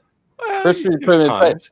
If I'm cutting keyholes, sure. Well, my mom used to say, watching a pot doesn't make the water boil faster." You know what I mean? Yeah. But like, yeah, when you first get it, you're just like, "Whoa!" I don't do that so much with CNC because it's just a big noisy machine. I do it with I watch the UV laser a lot. Nice. Just it and the MOPA laser just makes like this really cool sizzling sound. Like it's very enticing. So as you remember making fun of saying that's how you focus it, you're like, "Oh yeah, I know that's a." Yeah, well, that was I should find out if. Well, no, that guy actually did reach out to me and say he got it working. He got his laser aligned, but that was the solution was I just go till I hear the loudest sizzle. Right. Then I know it's in focus. It's true. But it's not right. LTX Design said the Avid X controller is way easier for beginners to use than the Mark IV. Mark IV, yeah. Yep. Altmiller is a better value, but the F1 Elite is more of a robust machine. Careful what you say, LTX. I said that a couple weeks ago, and I got a phone call. So if you're going to say these things, get an unlisted number. Yeah. No, just say, look, if you disagree, then send it to me, and then I'll see, because I could be wrong. The alt mill guys don't know who I am, so I can say. I bet they do now. Well, they might. They haven't offered to send me a CNC to do a head-to-head comparison. I would do that. So it's really interesting. I will say, so when I got called out a little bit about saying that the stepper motors on the Onefinity were larger, I got corrected. It's fine. I jumped in. I dove into to understand, and I will say what I found, and everybody can go look at this. I just went to CNC Labs, which they make the alt mill, and I went to their website, and they have you go to the alt mill product page, and they have a write up. It says like everything you'd ever want to know about alt mill or something like that. And they are very, very transparent on the development of that machine, more than I have ever seen any other CNC company share. It's not marketing jargon in that. It's actually like we ran this test and found. Yeah, you get a sense that CNC Lab is it's really tech people, right? Like they're building something because it's cool, as opposed to something that appeases marketing people, right? Yes. And so I found that's the great debate. Is the Onefinity more robust than the alt mill? Hamilton Dillback just did a video on it that people might find interesting. If you want to go, he did a head-to-head. He has both of them, and so I would direct you in that way because I have neither. But yeah, selfishly biased, I would say yes, the Onefinity is more robust. Right. But I do like what the alt mill guys are doing software wise. Like they're investing. Well, they have they open source their CNC control software, right? The loader, and it works with almost any CNC machine. Greg said to add budget up to $6,000. Currently, we have a Shapeoko Pro XL. Thanks, guys. Okay. I almost bought a Shapeoko at the time. So Clack is here. He's got a Shapeoko 5. Black. But when I was looking, it was like the Shapeoko 3 or something, and it was belt driven. And I looked at it and went, "Oh, that can't be good."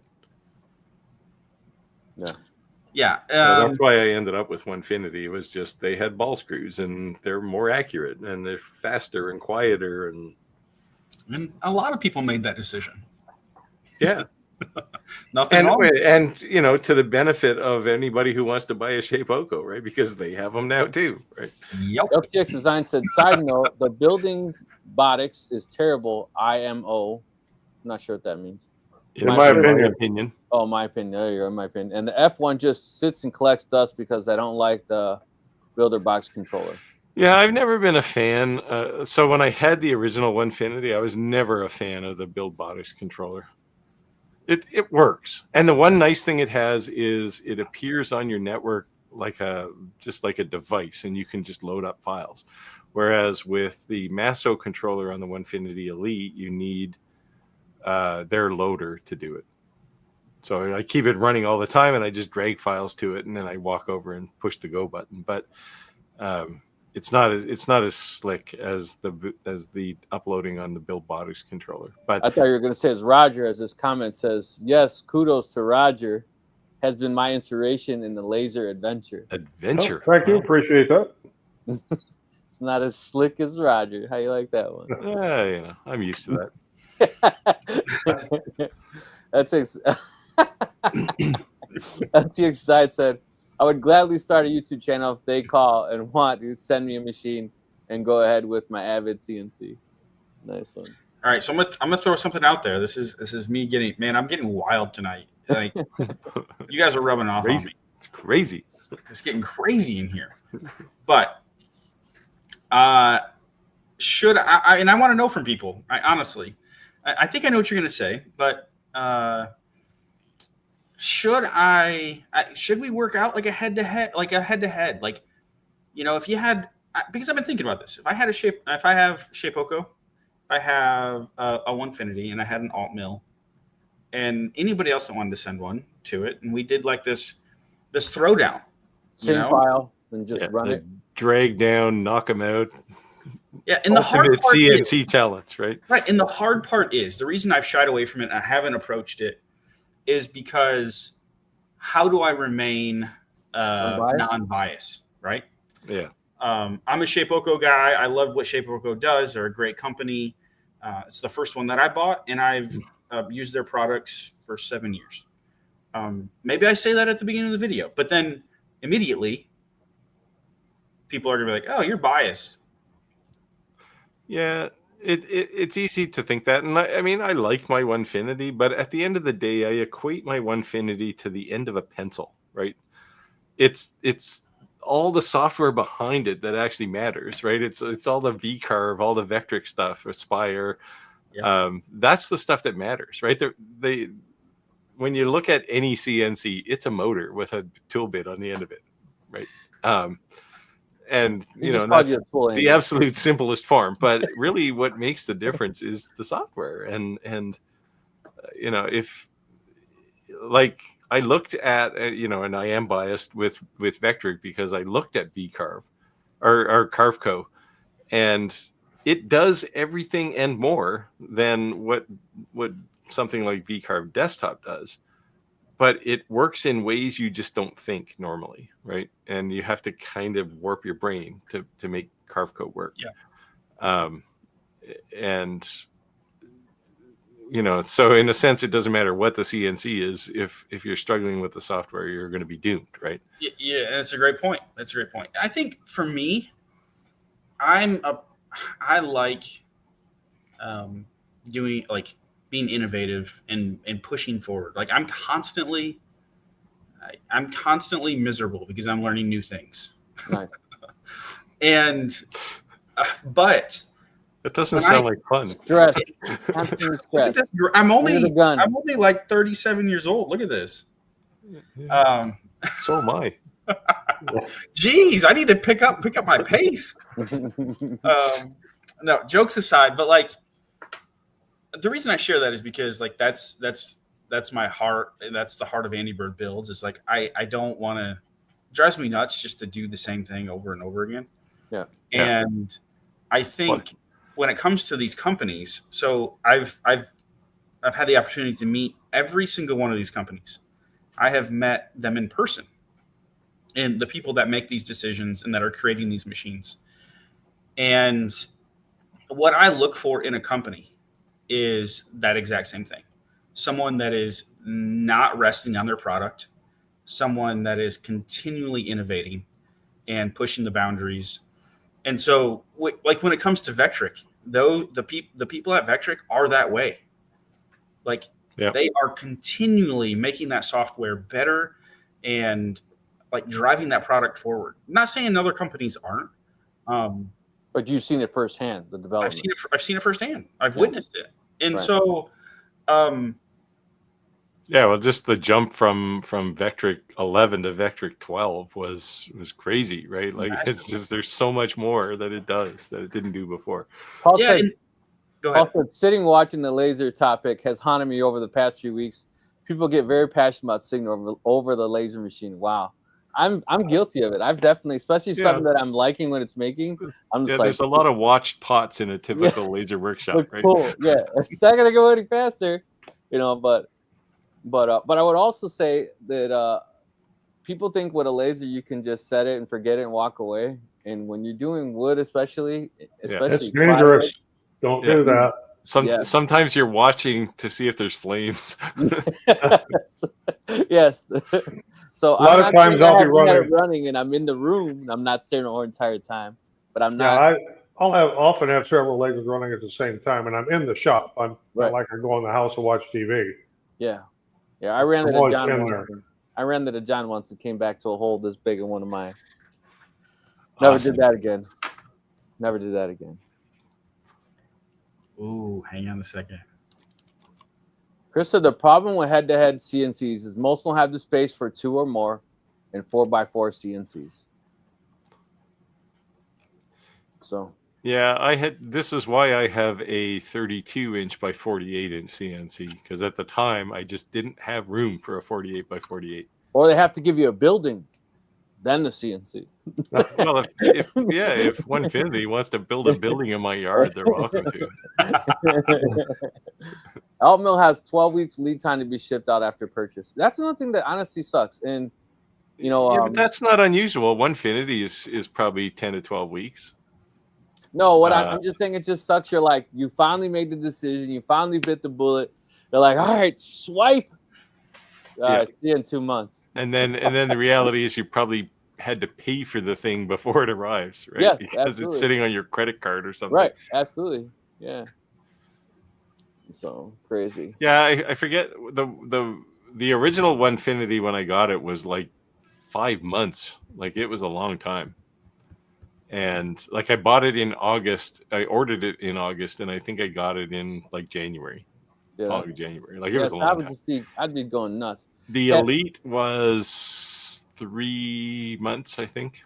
Man, at the time. Kathleen They're said, better now. They're better. Let us be the judge, Andy. Show us and let us be the judge.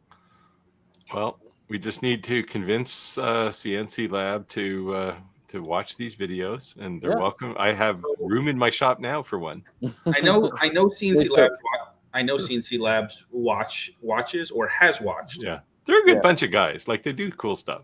For sure. Yeah. Chris Gallagher said to eliminate the bias, you have to have a neutral party decide on the project testing. There you go.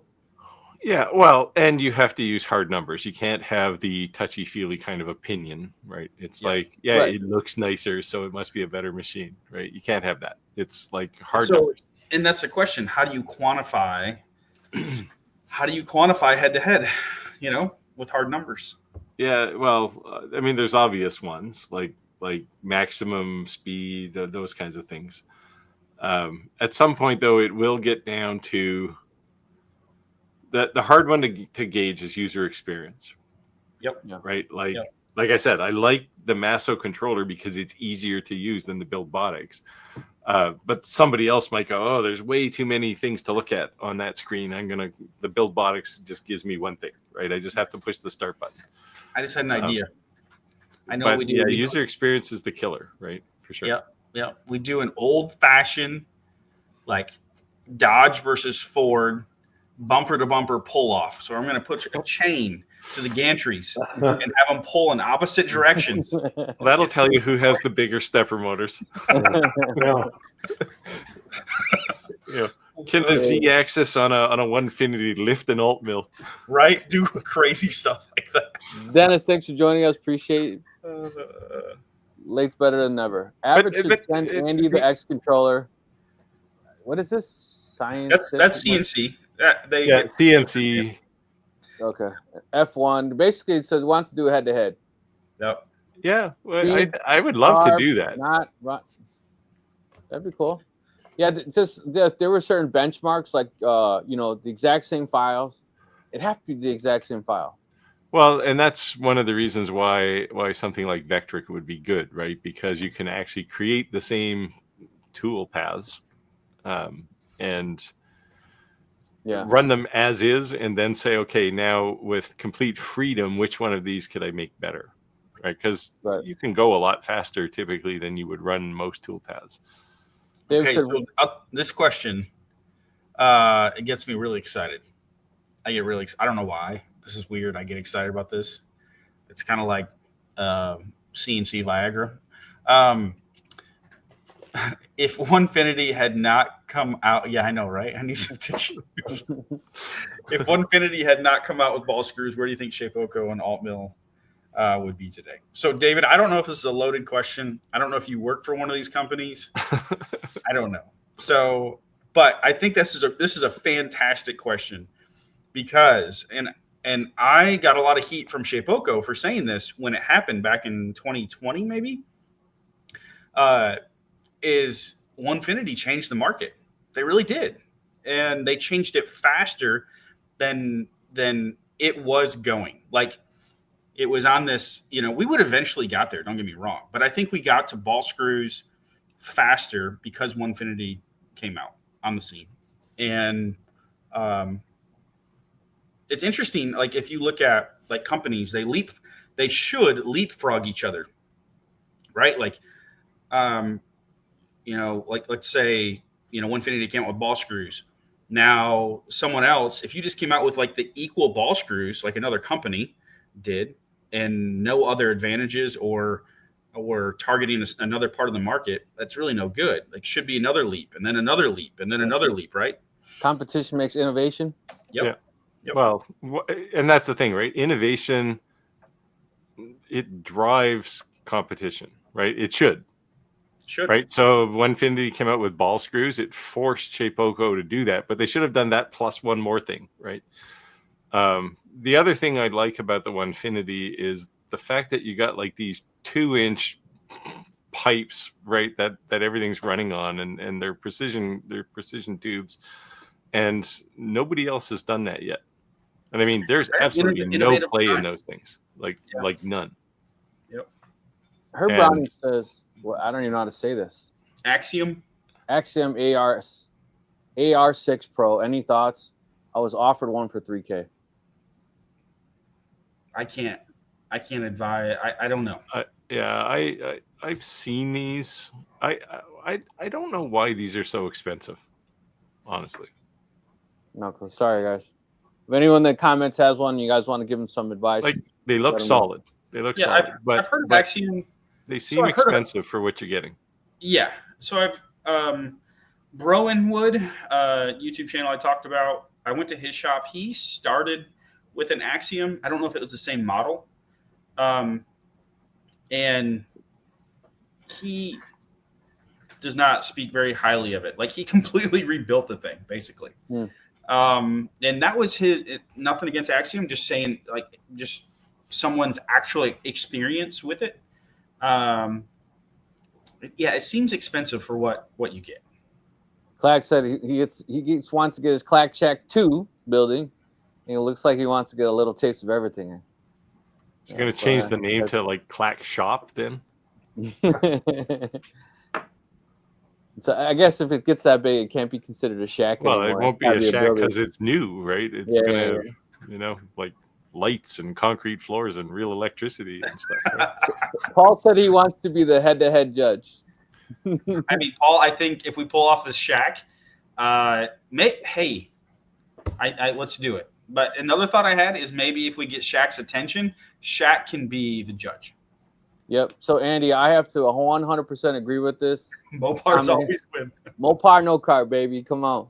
I was a Mopar racer back in the 70s, so Yeah. yeah, I wasn't sure if that was a typo or not. Like, was it Mopa? No, because you said old school Ford Chevy, like head to head. Yeah.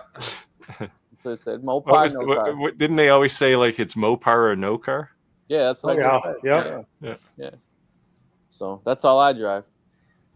Yeah, there we go.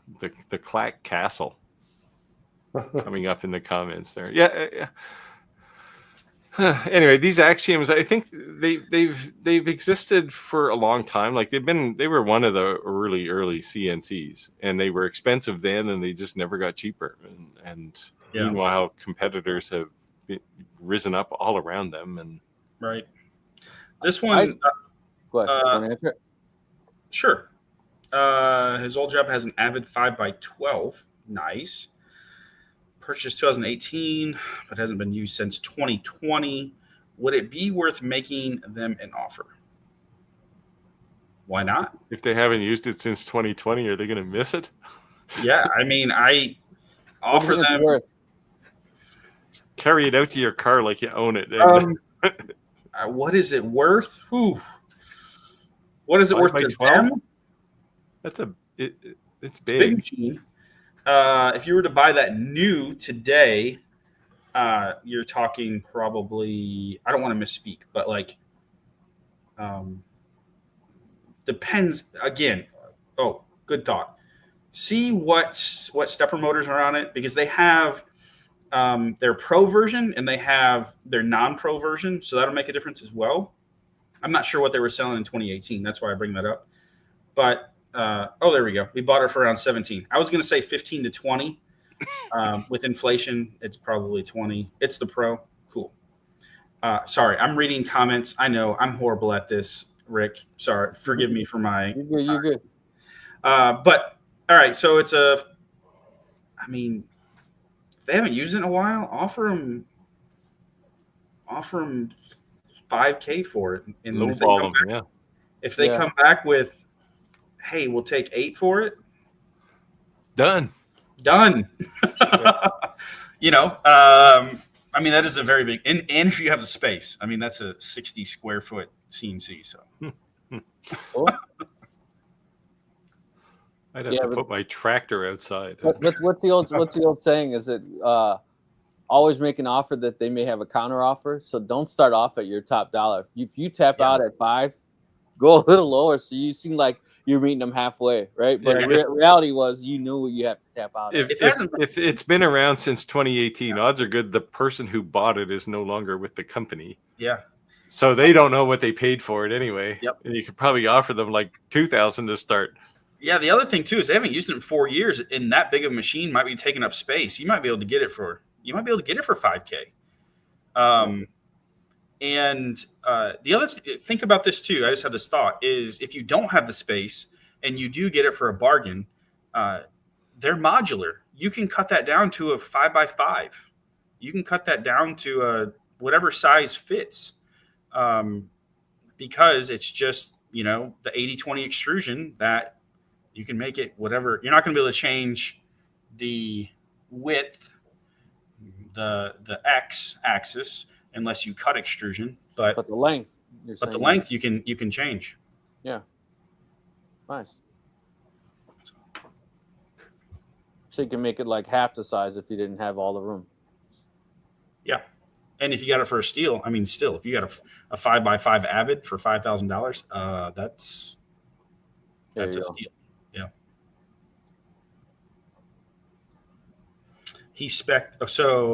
Iceblade says, I'm the one that spec'd it and was the only digital fabrication guy. They cut staff due to COVID and no one else knows how to run it. So it's just been sitting. That sounds like a bargain basement price right there. Actually, that sounds like typical corporate. It sounds like nobody else besides him and know what he's even offering to buy. That's what it sounds like to me. Yeah, just throw a bunch of dust on it and like sweep the floor and throw it on the thing so it looks all Yeah. decrepit and unused. And So when it's plugged in, it uses a lot of electric too. It's probably raking the electricity bill go up. Oh, nonprofit actually. It's a nonprofit. So Oh. what the thing is anytime in negotiation, lead with the value, not the value that you want. That's in terms of how we think, but whoever you have to run this by and make this decision, you lead with the value that they're going to get. Think about the space, what we could do with that space. We clear this big machine out of here and we could do, pitch ideas. We could do this with it and this with it and this with it. If Or it's if you get in a 60 bind, square they can feet and it's in outsource A-class something to you. office space somewhere, that's probably costing them like $2 or $3 grand a month, right? There you go. Yeah. Just to have it occupying the floor. Yeah, and to say if some reason they come in a bind and absolutely needed the machine, they no longer have it, you'd be willing to assist them. There you go. Yeah. Subcontract to them. Yep. There you go. Maybe don't even say I want to buy it. Just say, hey, we're not using this at all, and we could use a space for this. And if we ever need it, it's going to be at my shop. Yeah, I'll just store it. I'll put it into storage. That's the. Oh, geez. Christmas Light said, "Hey, I wanted to thank you guys for recalibrating my laser. I fixed the issue it's having with engraving doubles." Nice. Good deal. Awesome. Which one was it? Which was the answer? Oh yeah, because he had a couple different possibilities. It says 200,000 square foot warehouse. It's only used for storage and CNC. Huh. So they don't have a shortage of space, but money's money though. Who knows? Maybe they got 199,000 square feet of crap in there, right? And they're just looking for a little more. Yeah, just if it's sitting, it's not making any money. So something's better than nothing. Yeah. Just collecting dust. Well, especially if it's 5 or 6 years old. Right. Or if this person seven. if this person's concerned, about liability, say, hey, boss, we have this machine sitting around here. Someone that's not trained on it could hurt themselves. Right. Let me remove the hazard. I'll move it to my shop. And if you ever need it, just let me know. Yeah. I'll bring it back. The piece. And that's another one of those, and then move, right? So they don't know where you're at. and quit and move. Yeah. As he's calling you collect. Yeah, man, I got locked up Get for transferred fraud. to the West Coast office. Ask Steve for bail money. We're not advising this.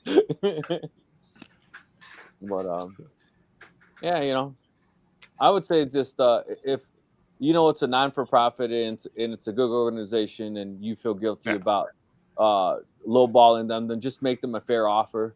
Yeah. But don't shortchange yourself just because you feel somewhat obligated. Remember that, I highly doubt they're going to take the loss, right? If they bought it for 10, they sell it for 5, they write off to depreciate it, right? Yeah, but if it's more than 4 years old, it's depreciated already, right? No, So maybe. Yeah, I think so. Negotiating aside, I think if they were to list this for sale, now it depends where you're at necessarily, right? There's again different markets, but I would say the general value of that they could expect out of that, a machine that is 6 years, 7 years old, bought for 10 to 12,000 probably. yeah. But I'd someone say else has to disassemble it. If it's in a 200 square foot warehouse that's just used for storage, there's another option. You could move your workshop into there. There you go. Yep. See if anyone notices, right? It's just storage. Why are you at work at 3 a.m? No reason. Yeah. Get to work 4 hours early every day. Yeah. But yeah, I think $10,000 to $12,000 I would pay. Obviously, if you know this machine very well, so there you go. Let us know how it works out. But if no one else knows how to use it, then it's functionally useless to the rest of the company anyway, right? So yeah. So by that definition, it has no value to the company. Yeah, and they could use $5,000 to $10,000. Yeah, and if they're just dumping the idea, they're no longer pursuing it. They could just be a lost cause that I'm like, whatever, just over and done with, move on. Yeah. Boss, can you imagine what we could do for another $10,000 worth another $10,000? You give me a raise for 10 Hire grand. a co-op student. That's You great. haven't asked me for the raise. That's great, Hire a Rick. paid You could intern. buy the CNC for a bargain and ask for a raise because you. Yeah, there you go. I'm even bringing you in sales. That's not even my job. Yeah, I'll buy it for $10,000, and coincidentally, I want a $10,000 raise. Yeah. See, you only get those kind of tips here. Make sure you come back for more. Yeah. Yeah. See, we provide help. What can we say? This is a helpful channel. Absolutely. Hey guys, if you guys have this made it this long in the live and you haven't already, do us a favor. And if you're not a subscriber, make sure to do subscribe. And if you haven't already, hit that like button. And if you did join the live and didn't let us know where you're joining us from, please do leave it in the comments. We love to see that our audience is growing and where you're actually joining us from. We're obviously growing a larger global audience. So it's very exciting to see. Worldwide. Yeah. Oh, yeah, I didn't say what I'm going to make. I do have a late breaking Christmas present order that came in today. I have to do some. I have to engrave some golf balls. And the perfect laser for this is the Omni One. If anyone's asking, I'll post some pictures on. I'll probably do a video actually on it, just so people can see what an Omni One can do. That I haven't been able to engrave a golf ball with any other kind of laser. So I have with this. My father-in-law's like a kick-ass golf player, right? So every single holiday, like he could have won pro. That's how good he is. But every single any kind of event, everyone buys him golf balls, right? So I told him, hey, I was thinking maybe we could try laser engraving golf balls. He said, come here. He brings me in his spare room, and he has like thousands of golf balls. He's like, if you ever want to buy me balls, this is the only 2 brands I use. And all these other ones, I won't even use. I'm like, dude, why don't you return them? Like, exchange them. Like, brand new boxes and boxes and boxes of all these different golf balls. But he does want to tell people, like, that's not his brand, so he won't even use it. So I guess that's golf, man. It's all about elitism.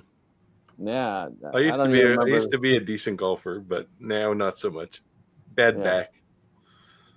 Hard on the back. Yeah, I had to. One of the reasons I have more room in my workshop now is because I had to get rid of my golf simulator,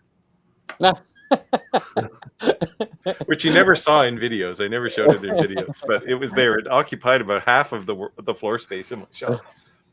I keep trying to convince my father-in-law. I said, man, let's build a little mini putt-putt in my backyard. I thought that'd be so cool. I said, let's make it a summer thing. Every weekend we go to a different mini putt-putt, come up with ideas, and then draw it up. And well, you got to have a windmill. That's key. I have a windmill. Yeah, but you got to be able to shoot golf balls through it. Well, I won't figure that part out, but I have a 115-foot windmill. Dale's got one last question down there for us. All right. Ooh, partly due to my advice, Dale decided to purchase his first CNC router, a used Shapeoko 3XL, ordered the BitRunner V2 and BitZero V2. Should I invest in Carbide Create Pro or VCarve? If you are thinking about going to Carbide Create Pro, I would just make the jump to VCarve. Can you explain the difference for other people who may not know, Andy? I don't know the price of Carbide Create Pro off the top of my head. No, well, what would not necessarily the price, but what would make you say lean one way or the other as far as software advantage? Well, so the way I look at it is VCarve, which the name of the company is Vectric. They are a software company. That's all they do is they make software. Carbide Create and Carbide Create Pro are made by Carbide 3D, which are the makers of the Shapeoko. They make their whole ecosystem. So they've written their own software, but they also design CNC machines and all these other things. So what I say is all roads lead to Vectric. That's where everybody ends up, just because of usability, ease of use, the robust, the amount of projects out there, the robust community, Does Carbide Create have support for toolbit libraries? Like I can go to Amana and I can download the entire toolbit library for Yes. VCarve. They do. Yeah. Okay. Yep, they do. Now it's really hard. Like, I mean, I could sit down and have an hour conversation. This question that you asked, Rick, like the difference between the two, we could have an hour conversation just on that and like show the different softwares as far as like the different tool paths and just the workflow. It's really hard. Steve, I don't know if you ever like answering this question. How do you explain the workflow of a software when someone like when that's one of the, we talked about user experience. Yeah, this is that usability perspective, Yep. right? Yep. And like I said, my impression of Carveco, which granted it's probably jaded, it was that it makes me, it forces me to think in ways I don't want to think. Right, it's not natural to me. Whereas everything I ever did in VCarve is exactly how I would expect it to be. Yeah. Now, if you're gonna Carbide Create, okay, don't hold me to this, but the last time I checked, the difference between Carbide Create and Carbide Create Pro is one of the main differences is 3D machining, so 2.5D machining. But Carbide Create, like I said, I used Carbide Create for the first 3 years I had a CNC machine, and it was fine. It was fine. I didn't switch to Vectric until I got my Avid. And I've used both, and the ease of use, how powerful the software is, innovation, how there are tool paths in Vectric that you can do really, really cool things that aren't in Carbide Create Pro. Now, all the basic stuff is there, but Vectric keeps pushing the boundary, and they definitely are the leader in CNC software. Yeah, I'm thinking inlay. My favorite new tool path in VCarve 12, right? It's a inlay single tool thing, right? Which I believe Carbide Create has a 3D. They came out with one as well. I'm not sure, but like sketch carving. Have you done anything with sketch carving yet, Steve? No, it's not my jam. Yeah, but that toolpath does not exist in any other software. Yeah. Yeah, there's a few things in there that I haven't seen. Certainly, Carveco doesn't have them. Although Carveco out of the box does better 3D once you figure out how to use it. Like to get what Carveco has for 3D, you're well on your way to Aspire at that point, right? Because that's one of the big differences between VCarve and Aspire is the addition of all that 3D modeling stuff. Sounds like I need to do a video on this. Yeah. Iceblade said it's great if you have a carbide machine or a machine similar to theirs. VCarve is more robust and has more options, also giving you some additional machining options. Both can be used profession, but VCarve is more of a workhorse, in my opinion. I just learned a new acronym, IMO, in my opinion. I didn't know that. Yeah. You're so hip, Rick. This is a cool comment. So I did a 90-hour 3D carve of a moon crater. That was a scan from NASA did. It was in 2019 in VCarve. What do they say? If we can't see it, it didn't happen. You got posted on the post it on our Facebook group. Yeah, you have a photo. Yeah, we got to see it. We got to see it. I think generally, everybody has that same. You ever realize there's not a lot of divisiveness in like CNC software, as far as it's like the heavyweight champion of the world is Vectric, and it's like undisputed. Yeah. But the CNC world kind of went in a different direction, right? They started with the Wild West, where everybody had their own tools, easel, and all these other things, and then they converged. Whereas you look at what's happening in the laser world, where everybody started with Lightburn, and now they're kind of scattering. That's interesting. Right? They're going in the opposite direction. It's funny you say I'm that. not sure which one of those is Chris healthy. said VCarve for CNCs is like Lightburn for lasers. Yeah. The exact opposite, It's kind of that way. Yeah. Right.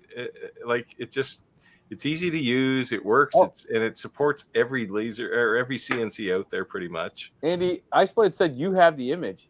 Yeah, I think he sent it to me in He said he sent it to me in Instagram, I believe. Ice Blade. Remind me where you sent it to me at.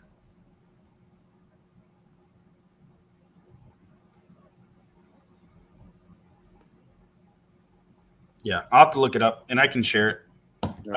Yeah, shared it in the group. But we did Instagram. He said we did reach our time. We're actually 5 after, and what's funny is right as we get to the end, rather than our lives dying off, the count started going up. So I appreciate everyone hanging on to the end.